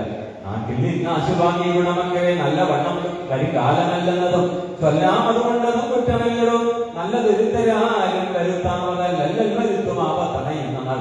നല്ലത് വരിക എന്ന് പറഞ്ഞാൽ അത് നല്ല കർമ്മങ്ങളിലൂടെ വരികയുള്ളൂ. എപ്പോഴാണോ നമ്മുടെ സമയം ചീറ്റയെന്ന് വിചാരിക്കുന്നത് ആ സമയത്ത് ആപത്തുകൾ ഇങ്ങനെ ഒരു ഒന്നിന് പിന്നാലെ വന്നുകൊണ്ടേയിരിക്കും എന്നുള്ള കാര്യം ഓർക്കുകയാണ്. കാലദേശ അവസ്ഥകളും നയങ്ങളും മൂലവും വൈദികൾ കാലവും വീര്യവും ശത്രുമിത്രങ്ങളും മധ്യസ്ഥപക്ഷവും അർത്ഥപുരുഷകാരാദിവേദങ്ങളും അതിനെക്കുറിച്ച് പറയുകയാണ്. ആരൊക്കെ ഉണ്ടെന്ന് പറഞ്ഞാലും ആ സമയത്ത് നമ്മൾ അനുഭവിക്കേണ്ട കാര്യങ്ങൾ അനുഭവിച്ചേ പറ്റുകയുള്ളൂ. മൂഢരായുള്ളോരമാത്യ ജനങ്ങളിൽ നല്ലത് കാവോളം എന്നത് ചൊല്ലുപോൽ നല്ല ലക്ഷ്യമുണ്ടവർക്ക് എന്തിയില്ലല്ലോ. മൂഢരാമാത്രികൾ ചൊല്ലു കേട്ടിടിയിൽ നാടും ആയുസ്സും കുലവും നശിച്ചു. ഇതുവരെ രാവണനെ സംബന്ധിച്ചത് എന്താണ് സംഭവിച്ചത്? രാവണന് സംഭവിച്ചത് വേറൊന്നുമല്ല, മന്ത്രിമാർ എന്നൊക്കെ പറയുന്നു. ഈ മൂഢരായ മന്ത്രിമാർ, ആലോചനയില്ലാത്ത മന്ത്രിമാർ, വിചാരശീലമില്ലാത്ത മന്ത്രിമാർ, ദീർഘവീക്ഷണമില്ലാത്ത മന്ത്രിമാർ അല്ലെ, അങ്ങനെയുള്ള മന്ത്രിമാർ ഓരോ കാര്യം പറയുന്നത് രാവണൻ അതിന്റെ പിന്നാലെ പോകും. അപ്പൊ അതുകൊണ്ട് അങ്ങനെയുള്ള ഇവര് പറയുന്നത് കാവോളം വിഷം കുടിക്കുന്നത്, കാവോളം കുടിക്കുന്ന ഏറ്റവും വീര്യമേറിയ വിഷം കുടിച്ചാൽ അപ്പൊ തന്നെ പറഞ്ഞു സുഖിയല്ലേ. പാമ്പ് കഴിച്ചാൽ ചിലപ്പോൾ ഉടനെ വയ്ക്കും, അതിന്റെ വീര്യം അനുസരിച്ച് ചിലപ്പോൾ നാളെ, ചിലപ്പോൾ ഒരാഴ്ച കഴിഞ്ഞ് അങ്ങനെ എന്ന് പറയുന്നത് പോലെ ഏറ്റവും വീര്യമേറിയ വിഷം കുടിക്കുന്നതിന് തുല്യമാണ് ഈ മന്ത്രിമാര് ഈ പറയുന്നതൊക്കെ കേട്ട് നീ ഇങ്ങനെ ചെയ്യുന്ന പ്രവൃത്തികളെന്ന് ഓർമ്മിപ്പിക്കുക. അഗ്നിയെ കണ്ടു മോഹിച്ചു ശലഭങ്ങൾ മഗ്നരായ നീ വീണു മരിക്കുന്നു മത്സ്യങ്ങളും രസത്തിങ്കൽ മോഹിച്ചു ഞാൻ അന്തപ്പെടുന്നു മനുഷ്യന്റെ സിക്കയാൽ. അതുകൊണ്ട് നേരത്തെ പറഞ്ഞ അതേ വാക്കുകൾ ഇവിടെ ആവർത്തിക്കുക. എന്താണ്? ഈ മാനിനെയൊക്കെ കാട്ടില് വേടക്കാരും മറ്റുള്ളവരൊക്കെ വ്യത്യസ്തമായ മാധുര്യമാർന്ന ശബ്ദം ഉണ്ടാക്കിയിട്ട് മാനിനെയൊക്കെ കെടിയില്ല. ആ ശബ്ദം കേട്ട് അത് കെടിയിലായി പോകും. അതേപോലെയാണ് ഇവിടെ മറ്റൊരു കാര്യം, അഗ്നിയെ കണ്ട് മോഹിച്ച് ശലഭങ്ങൾ. ഈ അഗ്നി കാണുമ്പോൾ ശലഭങ്ങൾ വരും. ഈ എന്ത് അതിന് മനോഹരമായി തോന്നിയിട്ട് അത് അടുക്കരുത്, അത് അറിയില്ല, അഗ്നി തന്നെ ചുട്ടു പൊളിക്കുന്നതാണ്. കരിച്ചു കളയാൻ അറിയാതെ അതിലേക്ക് വരുന്നു, തലച്ചു കൊടുത്തു ഇല്ലാണ്ടാവും. അതേപോലെ തന്നെയാണ് പിന്നെ അടുത്തെന്താണ്?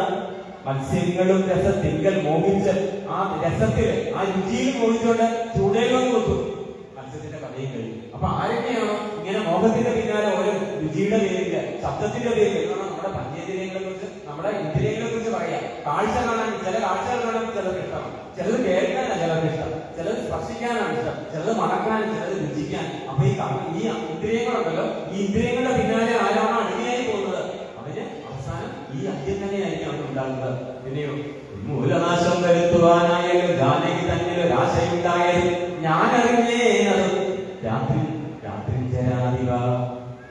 കർണക്കുറ്റി അല്ലെ എന്നൊക്കെ പറയത്തില്ലേ, ഒരടി കൊടുത്തു ഉദ്ദേശം എന്ന് പറയുന്ന പോലെ കുംഭകർണൻ പറയാ, നിനക്ക് ആ സീതയിൽ മോഹം ഉണ്ടായി, അതാണ് ഇപ്പൊ സംഭവിച്ചത്, അല്ലാതെ രാമൻ ഇങ്ങോട്ട് വന്നതല്ല, അങ്ങനെയൊന്നും രാമൻ വരില്ല എന്നുള്ള ആ ഒരു കാര്യം ഉപയോഗിച്ചിട്ട് പറയാ, ജാനകി തന്നെ ഒരാശയുണ്ടായാലും ഞാൻ അറിഞ്ഞേ. നീ എന്തൊക്കെ ഇങ്ങനെ തലകുത്തി മറിഞ്ഞ് വ്യാഖ്യാനം നടത്തിയാലും ശരി, എനിക്കെല്ലാം മനസ്സിലായി എന്ന് കുംഭകർണൻ, ഈ 6 മാസം ഇറങ്ങുന്ന കുംഭകർണന് ഇത്ര മനസ്സിലാക്കാനായിട്ട് സാധിച്ചു. എന്നിട്ടോ പിന്നെ എന്താ പറയാ, ഇന്ദ്രിയങ്ങൾക്ക് വശനായിരിപ്പവനെന്നും ആപത്തൊഴുക്കില്ലെന്ന് തന്നെ ഇന്ദ്രിയജ്ഞാനം ജയിച്ചിരിക്കുന്നവൻ ഒന്നുകൊണ്ടും വരാൻ മൂലമാ. ശരിക്കും ആരാണ് ഈ പറഞ്ഞ ഇന്ദ്രിയങ്ങളെ കുറിച്ച് പഞ്ചേന്ദ്രിയങ്ങൾ, പഞ്ചേന്ദ്രിയങ്ങൾക്ക് ആരാണോ അടിമയാകുന്നത്, പഞ്ചേന്ദ്രിയങ്ങൾ പറയുന്ന വഴി ആരാണോ നടക്കുന്നത്, അവൻ ആപത്ത് ഒഴിഞ്ഞിട്ട് ഒരു സമയം ഉണ്ടാകത്തില്ല, അവൻ ഇങ്ങനെ തന്നെയായിരിക്കും സംഭവിക്കുക.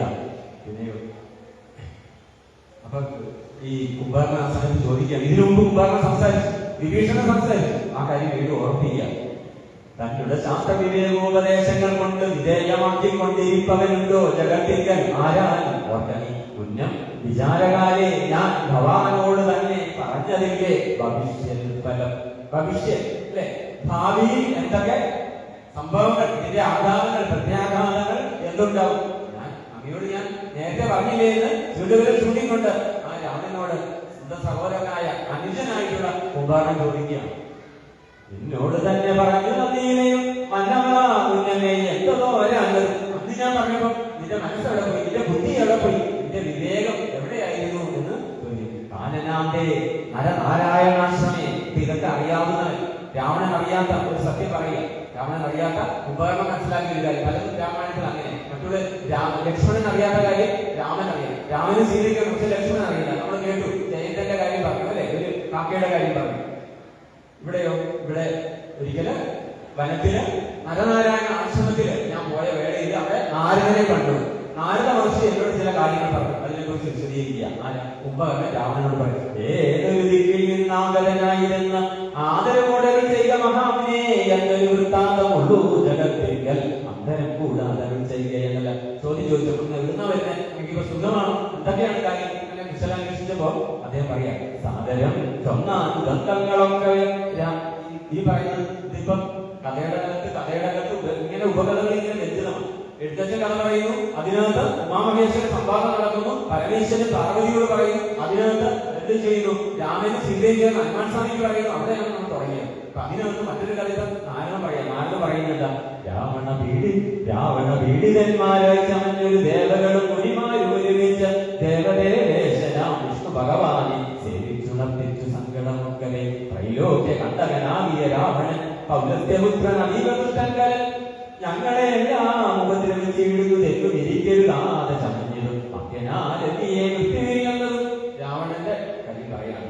ഈ എങ്ങനെയാണ് ഭൂമിദേവി ഗോവിന്ദരൂപമെടുത്ത ബ്രഹ്മാവിന്റെ അടുക്കൽ വന്നു. ആ ബ്രഹ്മാവ് സരസ്വതി അല്ലെ ഇതൊക്കെ ചൊല്ലി മന്ത്രങ്ങളൊക്കെ ചൊല്ലി ഭഗവാനെ ക്ഷണിച്ചു, ഭഗവാനെ വിളിച്ചു വരുത്തി. അങ്ങനെ അനുഗ്രഹം കഴിയും. അതിനെക്കുറിച്ച് ഇവിടെ നാരദൻ നേരത്തെ ഇപ്പോഴത്തെ കാര്യമല്ല, നേരത്തെ ഞാനിങ്ങനെ നരനാരായണ ആശ്രമത്തിൽ വനത്തിൽ സഞ്ചരിക്കുമ്പോൾ നാരദനിൽ നിന്നൊക്കെ അറിഞ്ഞിരുന്നു രാവണനോട് ഇപ്പൊ നേരിട്ട് പറയും. ഇപ്പോഴാണ് അത് പരിധിവരെ പറഞ്ഞില്ല, സമയമാകണം അല്ലെ. സമയമാകുമ്പോഴേ അവർക്ക് രാവണനോട് കേൾക്കാൻ പറ്റുള്ളൂ. അതുകൊണ്ടാണ് സഹോദരന്റെ നാവിൽ നിന്നാണെങ്കിലും മർത്യനാരണിയെ.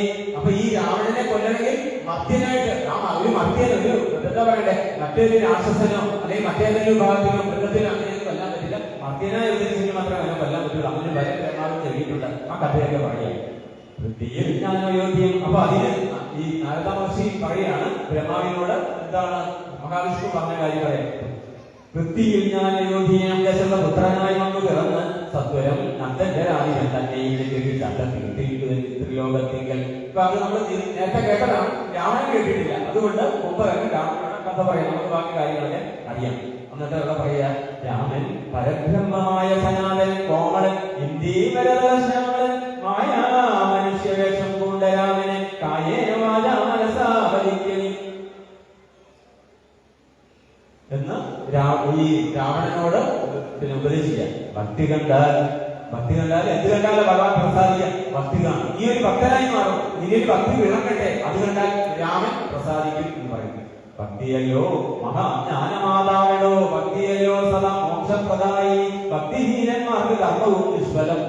എന്തൊക്കെ ചെയ്തിട്ട് എന്ത് കാര്യം, ഉള്ളിൽ ഭക്തിഭാവത്തോടെ അല്ലെങ്കിൽ അല്ലേ, ഇവിടെ മുഴുവൻ സൃഷ്ടിച്ചത് ഞാൻ, എല്ലാം ചെയ്ത് ഞാൻ, ഒരു കാര്യമില്ല. ഉള്ളിൽ ഭക്തി ഉണ്ടെങ്കിൽ അമ്മയാണ് എല്ലാം ചെയ്ത്, ഞാനെല്ലാം എന്നുള്ള ഭാവത്തിൽ ചെയ്യാൻ പറ്റും. ഇത് മുഴുവൻ ഞാൻ ചെയ്തെന്ന് പറയുമ്പോൾ പിന്നെ ആ ചെയ്തിട്ട് പ്രയോജനം ഇല്ലാണ്ട് നേരത്തെ പറഞ്ഞ പോലെ അല്ലെ, കൊടിമല ഉണ്ടാക്കി വെച്ചിട്ട് അടിയിൽ എന്റെ പേരിൽ വെച്ചു. അമ്മ നോക്കിയപ്പോ എടീത് അവന്റെ പേരാണ്, അവന്റെ കൊടിവരുത്തി ഞാനെന്താ കയറിയിരിക്കുന്നത് അല്ലെ, അമ്മ കയറിയിരിക്കുവോ, വല്ലുവിന്റെ കൊടിവരുത്തി ഞാനിത് എന്ന് വിചാരിക്കും. അതുകൊണ്ട് ആ ഒരു ഭക്തിഭാവം, ആ ഒരു സമർപ്പണ ഭാവം, അതിനെയാണ് ഭഗവത്ഗീത പറയുന്നത്. ആ യോഗാവസ്ഥയെ കുറിച്ച് പറയുന്നത്. അങ്ങനെ ഭക്തി, അങ്ങനെയാണ് എന്റെ മനസ്സ് എന്ന് കുംഭകർണൻ ഉപദേശിക്കുകയാണ്. പങ്കജനേത്രനാം വിഷ്ണുവിനെങ്കിലും സംഖ്യാവതാം മതം ചൊല്ലുവെന്നിവിടെ സംഖ്യയെല്ലാം അകലക്കളഞ്ഞ് എഴുതാൻ രാമാവതാര സമനല്ലതൊന്നുമേ. ഈശ്വരന്മാർ പണ്ഡിതന്മാർ പറയുന്നത് രാമാവതാരത്തിന്റെ മഹിമയെക്കുറിച്ച്. രാമാവതാരത്തിനോട് ഒരുപാട് അസംഖ്യം അവതാരങ്ങൾ ഭഗവാനും, പക്ഷെ രാമാവതാരത്തോളം ശ്രേഷ്ഠമായ ഒരു അവതാരമില്ലെന്ന് പറഞ്ഞിട്ടുണ്ട്. അതുകൊണ്ട് ആ രാമന്റെ തെറ്റാൽക്കൾക്ക് നീ വീഴു, നീ ശരണാഗതി അറിയും എന്നിങ്ങനെ ഉപദേശിക്കാം. നാമജപത്തിനാലേ ഏവരും മോക്ഷവും ജ്ഞാനസ്വരൂപനാകും ശിവൻവരൻ മാനുഷാകാരന രാമനാകുന്നതും താരക ബ്രഹ്മനും എത്ര ചൊല്ലുന്നതും.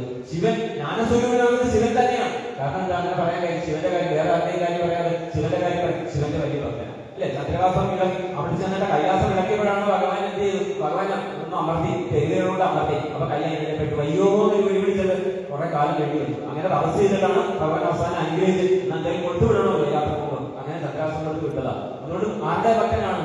ശിവഭഗവാന്റെ ഭക്തനാണ്. അതുകൊണ്ട് ആ ശിവൻ തന്നെയാണ് ഈ രാമൻ എന്ന് കുംഭകർണൻ പറഞ്ഞു കൊടുക്കുക. പറയാൻ ആള് വേണമല്ലോ അങ്ങനെ പറഞ്ഞു കൊടുക്കുക.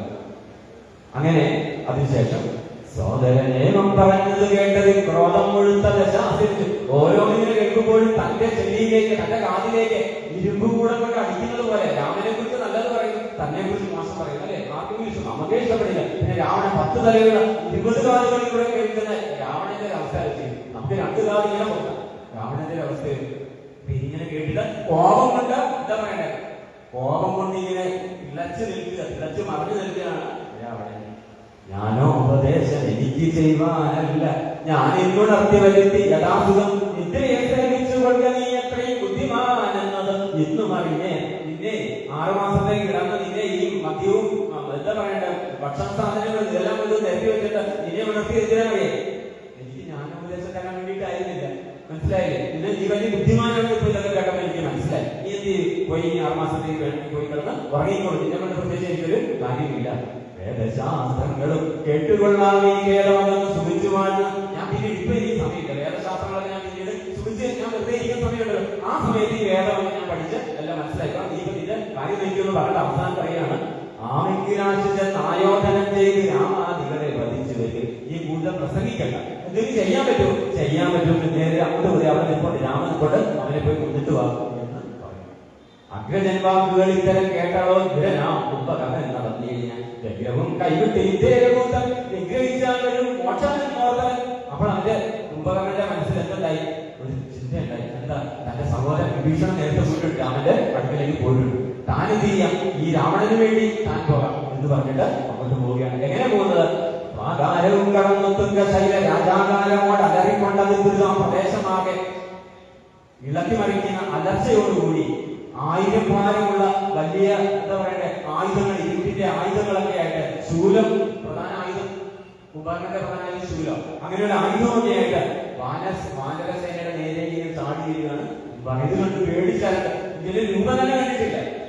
അവരെ ഇത് കണ്ടിട്ട് പേടിച്ചാക്കുക. കുംഭകർണന്റെ വരവ് കണ്ടാകുക സംഭ്രമം കൊണ്ട് വിഭീഷണൻ തന്നോട് ഇത് കണ്ടപ്പോൾ രാമൻ ചോദിച്ചു, ഇതായി ചെയ്യുന്നത്? രാമനെ മനുഷ്യനായി കാണണേ, ഈശ്വരനായിട്ട് പരപരമായിട്ടൊന്നും കാണരുത് സമയം. അപ്പൊ രാമൻ ആരോട് ചോദിച്ചു? രാമൻ വിഭീഷണനോട് ഇതാരാ ചെയ്തത്? കണ്ടിട്ടില്ല ഈ രൂപ, എങ്ങനെയുള്ള രൂപമാണ് പറഞ്ഞപ്പോ ഇതെന്റെ പൂർവജൻ ആണ്. പൂർവജൻ എന്ന് പറഞ്ഞാൽ എനിക്ക് മുമ്പേ ജനിച്ചത് എന്ന് പറഞ്ഞാൽ എന്റെ ജ്യേഷ്ഠനാണ് കുംഭകർണൻ. ഇത് രാവണന്റെ സഹോദരൻ അനുജനായ എന്റെ ജ്യേഷ്ഠനായ കുംഭകർണനാണ്. ആള് നിസ്സാരക്കാരനല്ല. പൂർവജൻ എത്രയും ശക്തിമാൻ, ബുദ്ധിമാൻ, ദേവകുലാന്തകൻ, നിദ്രാവശനിവനാവതിൽ ആർക്കും ഏറ്റ ജയിച്ചു. ഇവനൊരു കുഴപ്പമുണ്ട്, എപ്പോഴും ഉറങ്ങണം. പക്ഷെ ഇവന് ജയിക്കാൻ അങ്ങനെ പെട്ടെന്ന് ജയിക്കാൻ പറ്റുകയില്ല എന്നാ പറയാ. അങ്ങനെ രാധാവിഭീഷണൻ ഭക്തിമാൻ ഉടനെ ഇത് കണ്ടിട്ട് കുംഭകർണൻ വരുന്നുണ്ടപ്പോ ഓടിച്ചെല്ലും. ആരാ? ഇളയ സഹോദരനായ. അതാണ് അവരുടെ ബഹുമാനം, ആദരം, സ്നേഹം. ശത്രുപക്ഷത്താണോ എന്താണോ പറഞ്ഞാലും ഓടിച്ചെല്ലുന്നു. ഈ ഭീഷണൻ ഓടിച്ചെല്ലുന്നു, കാൽക്കൽ വീഴുന്നു. ഞാൻ വിഭീഷണനാണ്, പക്ഷെ വലിയ മിസ്റ്റേക്കാണ്, കണ്ണുകൊണ്ട് കാണാത്തതുകൊണ്ടായിരിക്കും, പരിചയപ്പെടുത്തി ഞാൻ സഹോദരനാണ് എന്നൊക്കെ പറയുന്നു.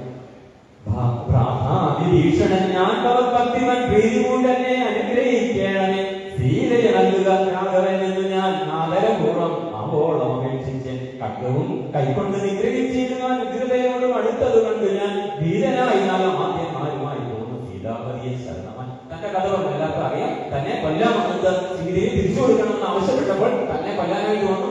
ആ സമയത്ത് ആദ്യം മന്ത്രിമാരുമായിട്ട് ശരണാഗതിയായിട്ട് രാമന്റെ അടുത്തേക്ക് നമുക്ക് പറയാം. യുദ്ധം ഭീഷണ വാക്കുകൾ കേട്ടവൻ ചിത്തം കൊടുത്ത് പുണർന്നാൻ അനുജനെ പുണർന്നു അനുഗ്രഹം ചെയ്തു. എന്നിട്ട് പറയുന്നത് എന്താ?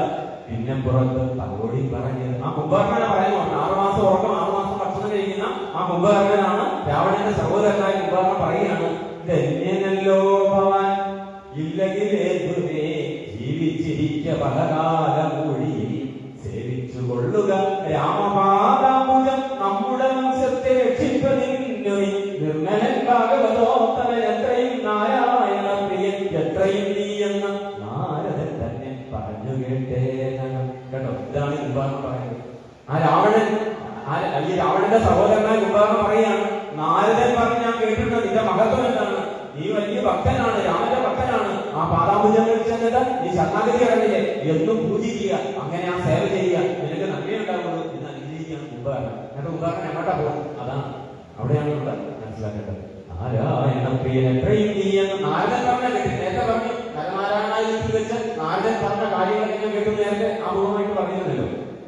അങ്ങനെ അതിനുശേഷം ഈ വാനരന്മാർ എന്ന ഭാഗത്തേക്ക് കുംഭകർണൻ വിഭീഷണനെ കണ്ടതുകൊണ്ട് ഇടയ്ക്ക് ആക്രമണമൊക്കെ അല്ലെങ്കിൽ അക്രമമൊക്കെ നിർത്തിവെച്ചു. അതിനുശേഷം പിന്നീട് ചെയ്തത് പേടിച്ചെടുത്ത് കൂടാൻ കവികളും ഓടിത്തുടങ്ങിയാൽ നാനാധികത്തെ ഹസ്തഹതീന്ദ്രനെ പോലെ കവികളെ 100,000 കൊന്നാനരക്ഷതൻ ഇതെല്ലാം പറഞ്ഞിട്ട് ഈ പറഞ്ഞ ജ്ഞാനം മുഴുവൻ പറഞ്ഞിട്ട് വിഭീഷണൻ എന്ന സഹോദരനെ പോയിട്ട് രാമന്റെ ആ പാദപൂജ ചെയ്ത് ശരിക്കുന്നു പറഞ്ഞിട്ട് എന്താ ചെയ്തത്? അവിടെ കണ്ട ആ കവികുലത്തെ മുഴുവനിട്ട് വായിലേക്ക് ഇടിക്കണം. ആരാ? അപ്പൊ ഈ ജ്ഞാനം ഉണ്ടായിട്ട് കാര്യമില്ല.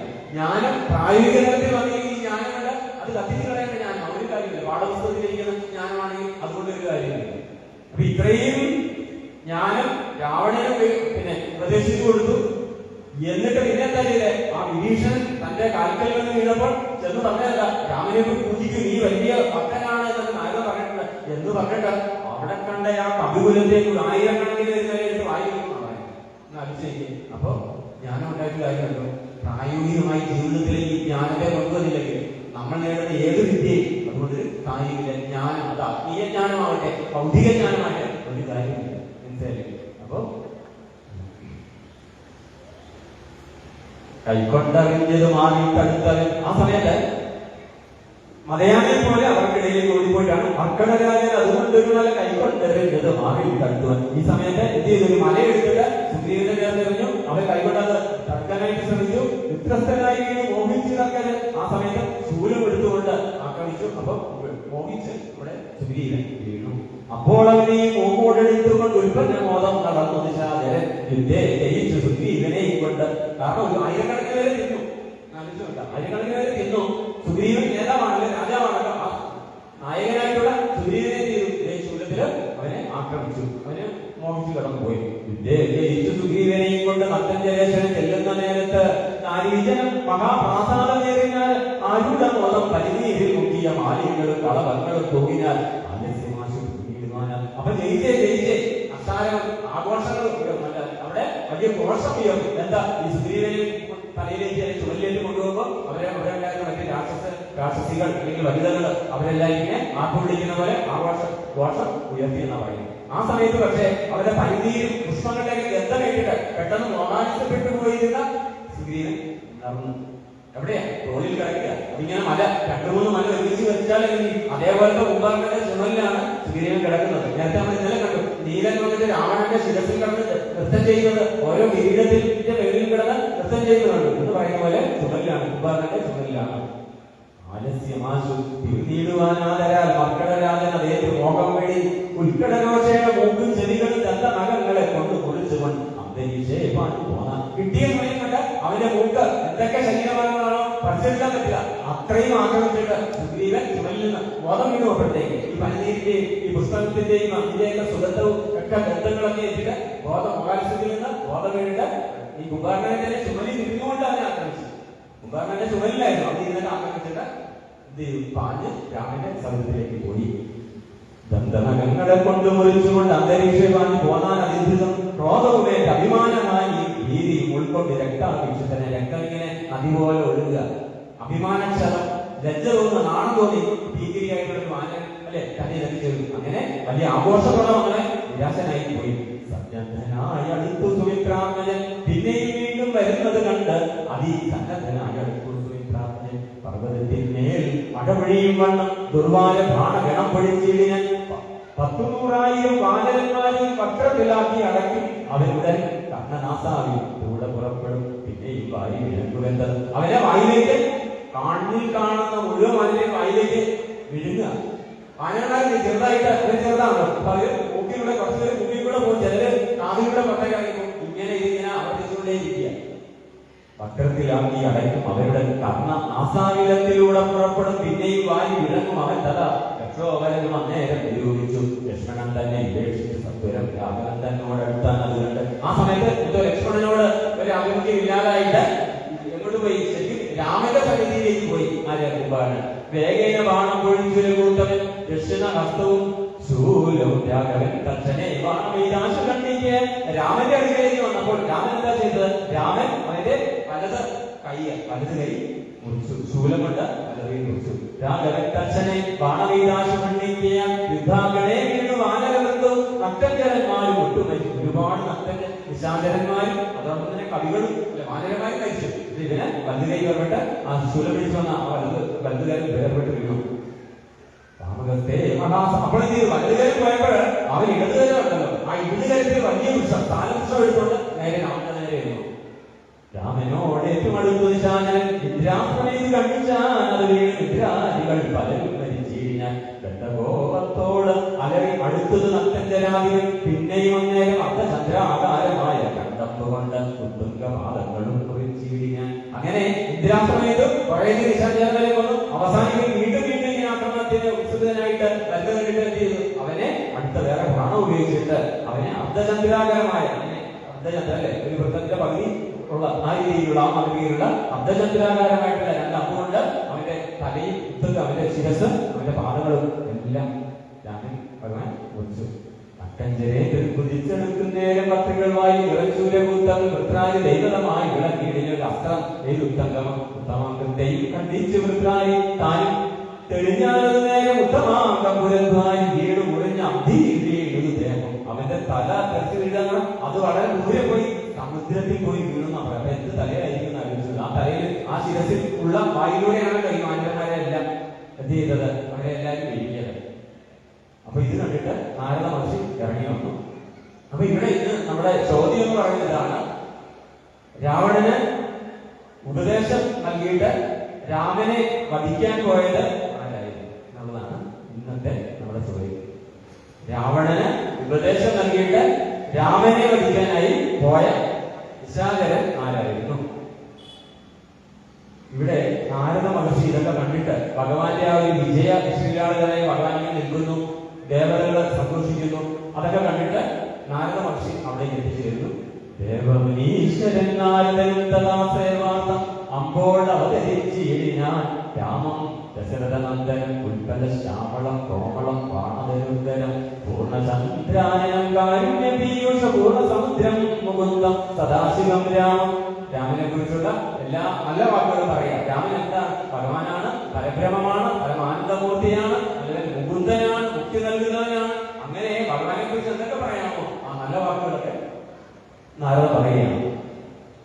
സീതാപദേ രാമ രാജേന്ദ്ര രാഘവ ശ്രീധര ശ്രീജിതേ ശ്രീപുരുഷോത്തമ ശ്രീരാമദേവദേവേശ ജഗന്നാഥ നാരായണ നിരാധാരാമോസ്തുതേ വിശ്വസാക്ഷി പരമാത്മൻ സനാതന വിശ്വമൂർത്തേ പരബ്രഹ്മനേ ദൈവമേ ദുഃഖസുഖാദികളെല്ലാം അനുദിനം കൈക്കൊണ്ട് മായയാം മാനുഷാകാരനായി ശുദ്ധ തന്ത്രജ്ഞനായി ജ്ഞാനസ്വരൂപനായി സത്യസ്വരൂപനായി സർവലോകേശനായി സത്വങ്ങളുള്ളിലെ ജീവസ്വരൂപനായി സത്വപ്രധാന ഗുണപ്രിയനായി സദാ വ്യക്തനായി അവ്യക്തനായി അതിസ്വസ്ഥനായി നിഷ്കളനായി നിരാകാരനായി ഇങ്ങനെ നിർഗുണനായി നിഗമാന്ത വാക്യാർത്ഥമായി ശിവനാത്മാവായി ശിവനായി നിരീഹനായി ചക്ഷുരുന്നീലകാലത്ത് സൃഷ്ടിയും ചക്ഷുർനീലം കൊണ്ട് സംഹാരവും രക്ഷയും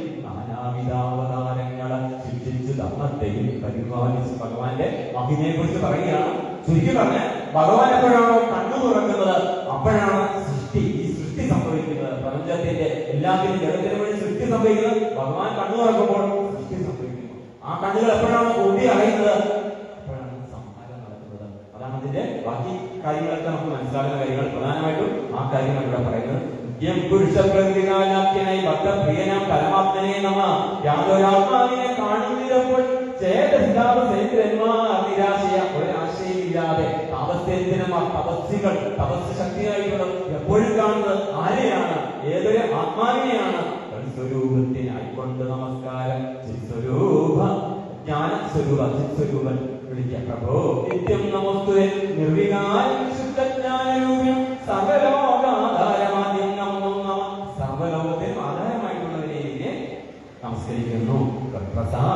കൊണ്ടൊഴിഞ്ഞു മറ്റൊന്നിനാൽ ബോധമുണ്ടായി പരിഹരിയും ഇല്ലല്ലോ. നിന്റെ അനുഗ്രഹമല്ലാതെ, നിന്റെ അനുഗ്രഹം കൊണ്ടല്ലാതെ നീ പ്രസാദിക്കാതെ എന്റെ ഉള്ളിലെ ബോധം വരികയില്ലല്ലോ. ബോധം വരണം അല്ലെ? ആ ബോധത്തിലേക്ക് നമ്മൾ ചെല്ലണം അല്ലെ? ആ ബോധത്തിലേക്ക് അജ്ഞാപകത്തിലൊക്കെ പറയും ആ ബോധത്തിലേക്ക് വരിക, ബോധത്തിലേക്ക് വരിക എന്നാണ് പറയുന്നത്. മാലയസാനികളിൽ തന്റെ തപശക്തി കൊണ്ട് ലോകം മുഴുവൻ പ്രഭാഷണം കൊണ്ട് വിളങ്ങിയ സ്വാമി രാമ പറയുന്നുണ്ട്. നമ്മള് ശരിക്കും പറഞ്ഞാല് ആത്മാവ് എന്ന് പറയുന്നത് എന്താ ശരിക്കും നമ്മുടെ ജീവൻ എന്ന് പറയുന്നത്, അല്ലെങ്കിൽ ആത്മാവ് എന്ന് പറയുന്നത് ഈ പാറമേൽ ഉറങ്ങിക്കിടക്കുകയും വൃക്ഷലതാദികളിൽ ശ്വസിക്കുകയും മൃഗങ്ങളിൽ എഴുന്നേൽക്കുകയും ബോധമുള്ള മനുഷ്യനിൽ ഉണരുകയും ചെയ്യുന്നു എന്നാ പറയുന്നത്. അങ്ങനെ ബോധമുള്ള മനുഷ്യനായി നമ്മൾ മാറണം, ബോധത്തിലേക്ക് നമ്മൾ ഉണരണം. മത്സര കാർപ്പണ്യ ലോപമോഹാദി ശത്രുക്കളുണ്ടാകയാൽ മുക്തിമാർഗങ്ങളിൽ സഞ്ചരിച്ചിടുവാൻ ശക്തിയുമില്ല മായാബലവശാൽ. അപ്പൊ അതുകൊണ്ട് എന്താ പറയുന്നത്, ഇവിടെ പറയുന്ന ഒരു പ്രധാനപ്പെട്ട ഒരു വാക്കുണ്ട്, കോപ കാമദ്വേഷ മത്സര കാർപ്പണ്യം. കാർപ്പണ്യം എന്ന് പറഞ്ഞ വാക്കിന്റെ അർത്ഥം ശരിക്കും ദാരിദ്ര്യമാണ്. ഇവിടുത്തെ ദാരിദ്ര്യം പട്ടിണി എന്നുള്ള ആ അർത്ഥമല്ല. ഇവിടുത്തെ എന്താ അജ്ഞാനം, ജ്ഞാനമില്ലായ്മയാണ് ഇവിടുത്തെ ദാരിദ്ര്യം. ആ ജ്ഞാനമില്ലാത്തത് കൊണ്ടുള്ള ദാരിദ്ര്യമാണ്. ആ ദാരിദ്ര്യത്തെ എന്ത് ചെയ്യണം നമ്മള് ശരിക്കും എങ്ങനെ അതിനെ ഇല്ലാതാക്കാൻ പറ്റും? അത് ഭഗവത് ഭക്തിയിലെ പറ്റുള്ളൂ. ശക്തിയുമില്ലെങ്കിൽ മായാവലവശാൽ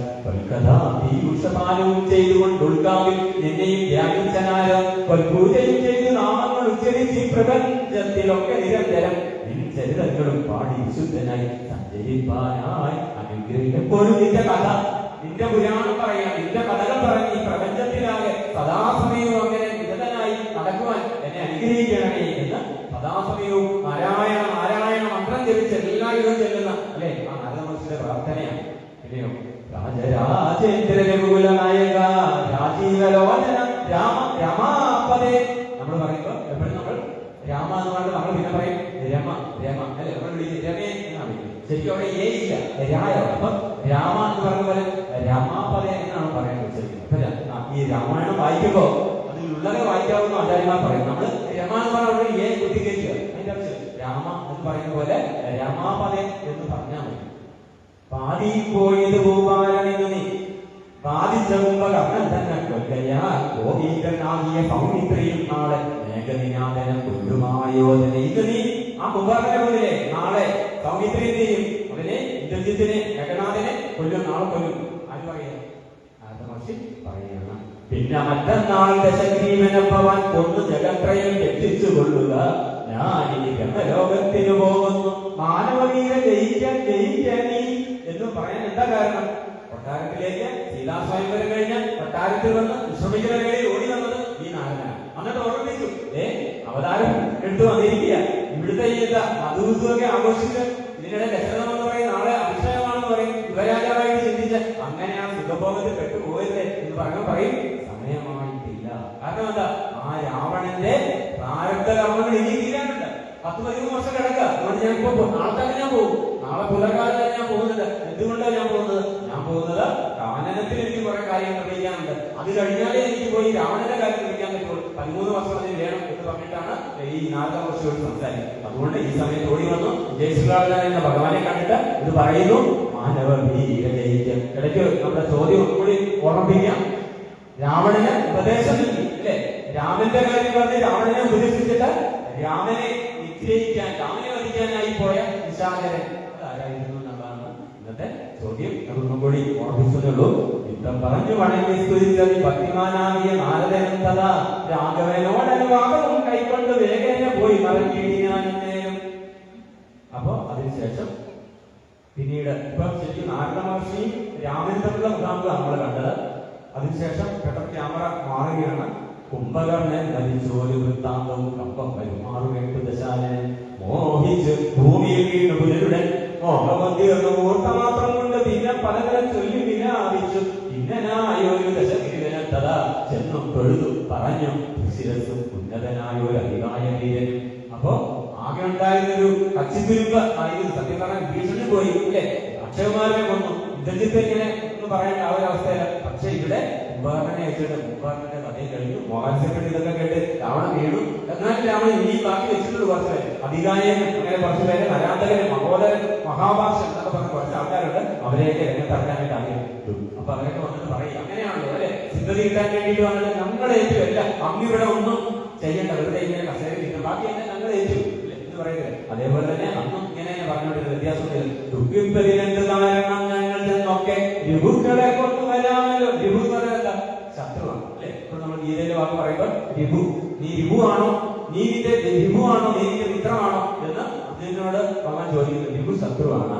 ഇവിടെ ശത്രുക്കളാൽ ഒരു പീഡയുണ്ടായി വരാം, എങ്കിലോ നിങ്ങൾ പോയി ചെന്ന് യുദ്ധം ചെയ്ത് സങ്കടം തീർക്കുക. സങ്കടത്തിന്റെ കടലിൽ കിടന്ന് കര കാണാതെ അലയുന്ന ആ രാമ പറയാം, നിങ്ങൾ ചെല്ലൂ, പെട്ടെന്ന് ചെല്ലൂ, യുദ്ധം ചെയ്യൂ, രാമനെ കൊല്ലൂ, അവരെല്ലാരും കൊല്ലൂ എന്ന് പറഞ്ഞ് ഇവരെല്ലാരും കണ്ടുകൂടാതോളമുള്ള പെരുമ്പടയുണ്ടെന്നും കൊണ്ടുപോയിക്കൊള്ളുകയില്ല. ഒറ്റയ്ക്കൊന്നും പോകണ്ടാട്ടോ, ഒറ്റയ്ക്ക് പോയാൽ പെട്ടെന്ന് തിരിച്ചു വരേണ്ടി വരും. അതുകൊണ്ട് പെരുമ്പടയുമായിട്ട് പോകും. ആയുധവാഹന ഭൂഷണജാലവും ആവോളവും കൊടുത്ത അന്വേഷകത്തിന് വെള്ളം കണക്കെ പരന്ന. വെള്ളം കണക്കെ എന്ന് പറഞ്ഞാൽ ശരിക്കും പറഞ്ഞാൽ കോടിക്കണക്കിന്, നമ്മൾ ഇന്നലെ കഴിഞ്ഞ ദിവസങ്ങളിൽ കണ്ടുപോലെ കോടിക്കണക്കിന് വരുന്ന ഈ രണ്ടു വർഷത്തുമുണ്ട്. അതേപോലെ പല കവികുലവുമുണ്ട്, അതേപോലെ നിശാചരന്മാരുമുണ്ട്. വെള്ളം കണക്കെ പരന്ന പെരുമ്പടയ്ക്കുള്ളിൽ മഹാരഥന്മാരിൽ 8 പേര് പ്രധാനപ്പെട്ട, നേരത്തെ പറഞ്ഞ പേരുകാരായിട്ടുള്ള 8 പേര്, അധികായനെ പോലെ മഹോദരനെ പോലെ അങ്ങനെ 8 പേരാണ് പ്രധാനികളായിട്ടുള്ളത്. പോർക്ക് പുറപ്പെട്ട്, പോരിന് പുറപ്പെട്ടു, പോർക്ക് അർത്ഥന്മാർ പോലും പോരിനാണ് പുറപ്പെട്ടത്. പോർക്ക് പുറപ്പെട്ടു ചെന്നത് കണ്ടളവോടടുത്തു കവിപ്രവരന്മാരും സംഖ്യയില്ലാത്തോളമുള്ള പെരുമ്പട വൻകടലിൽ പോലെ പരന്നത് കണ്ടള വന്തലെ വീട്ടിലാക്കീനി ഞാൻ സത്വരം എന്തൊരു വിസ്മയം ചൊല്ലാപതയിലേതും കല്ലും മലയും മരങ്ങളും കൈക്കൊണ്ട് ചെല്ലുന്ന വീരരോടെ നിശാചരൻ കൊല്ലുനിതാശു കവിവരന്മാരെയും നല്ല ശാസ്ത്രാസ്ത്രങ്ങൾ തൂകിക്ഷണാന്തരെ വാരണവാദി രഥങ്ങളും കാലാളും എല്ലാ തരത്തിലുള്ള കാലാപ്പടയുണ്ട്, ആനപ്പടയുണ്ട്, കുതിരപ്പടയുണ്ട്, തേരുണ്ട്, അതെല്ലാം ചരിത്രപ്പടയൊക്കെയുണ്ട്. എല്ലാം വേണ്ടത് ദാരുണന്മാരായ രാക്ഷസവീരിൽ വീടും മരിച്ചുള്ള ചോരപ്പുഴകളും കാണാ. ഇത് പലതായി നീക്കുന്നതും ഒരു പുഴയല്ല, പല പുഴകളാണ്. കാരണം അത്രയേറെ ആളുകൾ ഏറ്റുമുട്ടി മരിക്കുന്നുണ്ട്, പുറവേറ്റ് വീഴുന്നുണ്ട്. അന്തമില്ലാതെ കബന്ധങ്ങൾ, അന്തമില്ലാതെ നോക്കിയാലും ശിരസ് വേറെ ഉടല് വേറെ അങ്ങനെ കിടക്കുക. കബന്ധങ്ങൾ, ശിരസില്ലാത്ത അവസ്ഥ നമ്മുടെ ശരീരത്തിൽ, അതാണ് കബന്ധം എന്ന് പറയുന്നത്. പല തന്തേ നൃത്തമായി തുടങ്ങി. പെട്ടെന്ന് ഈ ശിരസിൽ ആളുകളിൽ നിന്ന് യുദ്ധം ചെയ്യുന്നതിലാണ് ഈ ശിരസിനെ വളർന്നു പോകുന്നത്. അപ്പൊ എന്ത് തോന്നുന്നു, ഈ നൃത്തം ചെയ്യുകയാണ്, ബാക്കി ഭാഗം, ശരീരത്തിന്റെ ബാക്കി ഭാഗം ഉടനെ തലയില്ലാതെ നൃത്തം ചെയ്യുന്നത് പോലെ തോന്നുന്നു. അതാണ് ഇവിടെ എടുത്ത് പറയുന്നത്. രാക്ഷസരൊക്കെ മരിച്ചത് കണ്ടത് ദുഷതയോട് അടുത്താൻ നരാന്തകൻ കുന്തവും എന്തി കുതിരപ്പുറമേറി അന്തകനെ പോലെ വേഗാലെടുത്തപ്പോൾ അങ്കരൻ കുസ്തികൾ കൊണ്ടവൻ തന്നോട് ഭംഗം വരുത്തി യമപുരത്താക്കിനാൻ. ശരിക്കും ഈ കുന്തവുമായിട്ട് വന്ന നരാന്തകന്റെ കാര്യം അങ്കദൻ തീർന്നു. പിന്നെയോ ഭംഗം വരുത്തി യമപുരത്താക്കിനാൻ. ദേവാന്തകനും പരികവുമായി, ദേവാന്തകൻ എന്ന് പറയുന്നതിന് വലിയ ഇരുമ്പുലക, പരികം ഇരുമ്പുലകയുമായിട്ട് വന്നപ്പോൾ ദേവേന്ദ്രപുത്ര തന്നെയോട് ഏറ്റിരുന്നു ആരണകേരി മഹോദരവീരൻ പേരിലേറി കൃഷിരത്ത് മടങ്ങിയത് മൂവരോട് ഒരു നീടിനാനങ്കരൻ ദേവാദികൾക്ക് ഒഴുത്തിനാരന്നേരം കണ്ടു നിൽക്കും വായുപുത്രനും നീലൻ മണ്ണി വന്നാശും തുണച്ചാലത്. ആ സമയത്ത് വായുപുത്രൻ ഹനുമാൻ സ്വാമി നീലനും ഒക്കെ അങ്കരനെ സഹായിക്കാനായിട്ട് വന്നു. ആരുതി കൊന്നത് ദേവാന്തകനെയും വീരനാ നീലൻ മഹോദരൻ തന്നെ ശൂരനാകും തൃശിരത്തിൽ തലകളെ ആരുതി എത്തി കളഞ്ഞു കൊന്നീലന്. 3 തലകളാണ് തൃശിരസ് എന്ന് പറയുന്നത്. അവനെ ആരുതി എത്തിയതും അവനെ ശരിപ്പെട്ടി കളഞ്ഞു. വന്നുപൊഴുതാൻ മഹാഭാഷണ നേരം കൊന്നു കളഞ്ഞാൻ ഈശ്വരൻ മഹാബലൻ മത്തൻ മരിച്ച കവി സപ്തമന്മാരോ. ഇങ്ങനെ കവികള് ശരിക്കും ഈ 8 പേര്, രാവണന്റെ അവശേഷിക്കുന്ന 8 ശ്രേഷ്ഠരായിട്ടുള്ള നിശാചരന്മാരെ പറഞ്ഞയച്ചു. അവരെയൊക്കെ തട്ടിത്തെറിപ്പിച്ച് കവികുല ഇങ്ങനെ മുന്നോട്ട് പോയിക്കൊണ്ടിരിക്കുകയായിരുന്നു. വിശ്വീകവീരനധികായനം നേരം അശ്വങ്ങൾ 1000 കൂട്ടിയ വേലയിൽ 1 10 100 കുതിരകളെയല്ല, എത്ര 1000 കുതിരകളെ കൂട്ടിയ പേരിലാണ് ഇവൻ വരുന്ന അധികായം വരുന്നത്. ഇപ്പോഴോ അശ്വങ്ങൾ 1000 കൂട്ടിയ വേലയിൽ ശസ്ത്രാസ്ത്രജാലം നിറച്ച് വീഴുന്നതിൽ ശസ്ത്രന് അർത്ഥമുദ്ധനായി ചെറുനാണിയുമിട്ട് അട്ടഞ്ചലശ്രേഷ്ഠ പുത്രനടുത്തപ്പോൾ മിക്കരുതാൻ ഭയപ്പെട്ടു വാനരൊക്കെ വാൽ പൊങ്ങിച്ചു മണ്ണിൽ. ഈ 1000 കുതിരകൾ വരുന്ന ഒരു ശബ്ദവും അതിന്റെ ഒരു വരവും അതിന്റെ ഒരു മേഖലയെ കാണുമ്പോൾ തന്നെ വഴിയില്ല. ഭയങ്കര വരുമ്പോൾ ആരെങ്കിലും അതിന് മുന്നിൽ നിൽക്കും ഇല്ല എന്ന് പറയുന്നത് പോലെയാണ് 1000 കുതിരകളെ കൂടി നേരിൽ ഈ അധികായം വന്നത്. ആ സമയത്ത് സാമർത്ഥ്യമേറെയുള്ളവരധികായനെ സൗമിത്രി ചെന്ന് ചെറുക്കാൻ അത് നേരം ലക്ഷണഭാണങ്ങൾ ചെന്നടുക്കും വിധവും ദർശനയെ പ്രതി മുഖങ്ങളായി വീഴുകവും ചിന്ത കൊഴുത്തതേ. ചിത്തമുഴുത്തേരും അവരെല്ലാം സമിത്ര നിൽക്കുന്നത് നേരം മാർഗദേവനും മാറ്റനായിരുന്നു സാരനാ സമിത്രയോട് ചൊല്ലിയില്ല. പണ്ട് വിരിച്ചൻ കൊടുത്തൊരു കഞ്ചനം ഉണ്ടത് കൊണ്ടിവൻ എത്തിയില്ല. ഇങ്ങനെ ബാണമഴ സമുദ്ര ഇങ്ങനെ ശരങ്ങളിങ്ങനെ എഴുതുകൊണ്ടേയിരിക്കുക. അപ്പോ സ്വാമി വന്നിട്ട് പറഞ്ഞു, എന്താ കാര്യം? പണ്ട് വിരിഞ്ചൻ വിധാത ആരത്? ബ്രഹ്മാവ് ഇതിന് വരം കൊടുത്തിട്ടുണ്ട്. ആ ഒരു കഞ്ചുകമാണ് അവൻ ധരിച്ചിട്ടുണ്ട്. എന്റെ ശരീരത്തിലെത്തിയില്ല, അത് എനിക്കില്ല. പണ്ട് വിരിഞ്ചൻ കൊടുത്തൊരു കഞ്ചുകം ഉണ്ടത് കൊണ്ടിവൻ എനിക്കയില്ലായുധം ധർമ്മത്തെ രക്ഷിച്ചു കൊള്ളുവാനില്ലേ ബ്രഹ്മാസമീതികൾ തന്നെ വധിക്കണേ. പിന്നെ നിന്നാൽ വധിക്കപ്പെടും ഇന്ദ്രജിത്ത് ഉന്നതനായ ദശാനൻ തന്നെ കൊണ്ടുപാലിക്കും ജഗത്രയം രാഘവനെന്ന് പറഞ്ഞു മറഞ്ഞു സമീപൻ. ഇത് പിന്നീട് രാഘവൻ ലക്ഷ്മണനെയും പറയാം. ഇന്നലെ പറഞ്ഞു അല്ലെ, ആ രഘുവംശത്തിൽ പിറന്ന എല്ലാവരും രാഘവന്മാരാണ്. ആരാണോ സന്ദർഭത്തിന് മുന്നിലുള്ളത് ആ സമയത്ത് രാമനാണെങ്കിൽ രാമൻ രാഘവൻ, ലക്ഷ്മണനാണെങ്കിൽ ലക്ഷ്മണൻ, ഭരതനാണെങ്കിൽ ഭരതൻ. പിന്നെ നമുക്ക് പറയാം ഇന്നാണെങ്കിൽ രാമന്റെ പേര് മാത്രമാണ് രാഘവൻ എന്ന് നമ്മൾ വിചാരിക്കാൻ പാടില്ല. ലക്ഷ്മണനും നിജ പൂർവജൻ തൽപദം ഉൾക്കാവില്ലെന്നായി ഉറപ്പിച്ച് പൂർവജനല്ല നേരത്തെ ജനിച്ചത് രാമനെയാണ്. ഇപ്പോൾ ഇവിടെ രാമന്റെ ആ തൃപ്പാദങ്ങളെ മനസ്സിൽ കണ്ടിട്ട് ലക്ഷ്മണനും നിജപൂർവജൻ തൽപദം ഉൾക്കാവിൽ നന്നായി ഉറപ്പിച്ച് വന്ദിച്ച് പുഷ്കര സംഭവ ബാണം പ്രയോഗിച്ചു. പുഷ്കര സംഭവനായ നേരത്തെ പറഞ്ഞൊരു വാക്ക് ഇങ്ങനെ പര്യായ പദങ്ങൾ കൊണ്ട് അലങ്കാരം കൊണ്ട് ഇങ്ങനെ ദോഷം തീർക്കുക എന്ന് പറയുന്നത് എഴുത്തച്ഛന്റെ ഒരു കളിയാണ്. നേരത്തെ പറഞ്ഞത് തന്നെ, നേരത്തെ എന്താ പറയുക, തിരിച്ചെന്ന് നേരത്തെ പറഞ്ഞു, ഇടയ്ക്ക് വിധാതാന്ന് പറയും. അതൊക്കെ ബ്രഹ്മാവ് തന്നെയാണ്. പുഷ്കര സംഭവൻ ആ മഹാവിഷ്ണുവിന്റെ നവീകരണത്തിൽ നിന്ന് ഉണ്ടായവൻ, അതാണ് ബ്രഹ്മാവ്. അതുകൊണ്ട് ഇവിടെ എന്താ പറയുന്നത്, പുഷ്കര സംഭവൻ എന്ന് പറയുന്നത്. പുഷ്കര സംഭവമാണെന്ന് പറഞ്ഞാൽ ചുരുക്കി പറഞ്ഞ ഒറ്റവാക്കി പറഞ്ഞ ബ്രഹ്മാസ്ത്രം എന്ന് പറഞ്ഞാൽ അതാണ് പുഷ്കര സംഭവ ബാണമൊക്കെ ഏകദേശം പറയുന്നത്. പുഷ്കര സംഭവ ബാണം പ്രയോഗിച്ച് തക്ഷണെ കണ്ടം മുറിച്ചാലല്ലേ ബ്രഹ്മാസ്ത്രത്തിന് മുന്നിൽ അല്ലെ, അത് ബ്രഹ്മാവാണല്ലോ നേരത്തെ അനുഗ്രഹിച്ചത്. അതുകൊണ്ട് തന്നെ മറുപടി ബ്രഹ്മാസ്ത്രം കൊണ്ട് തന്നെ ആ മറുപടി കൊടുക്കും. കുറിച്ചാൽ നേരം ഭൂമോ പതിച്ചൊരവികായ വസ്തകം മാമോദം ഉൾക്കൊണ്ടെടുത്തു കവികുലം. വളരെ ആഘോഷത്തോടെ വളരെയധികം ശബ്ദത്തോടെ വൈകാരികയൊക്കെയായി പോയി എന്ന് പറഞ്ഞിട്ട് കവികുലം വന്നിട്ട് അവന്റെ ശിരസ് തലയിൽ ഉയർത്തി ആമോദം ഉൾക്കൊണ്ടെടുത്തു കവികുലം. രാമാധികെ വെച്ച് കൈതൊഴുതിയിടിഞ്ഞാൽ ആമയെ കൊണ്ട് ജേഷിച്ച രക്ഷോഗണം രാവണനോട് അറിയിച്ചാലവസ്ഥകൾ ആ വിധിയം നലറീരശകണ്ഠൻ.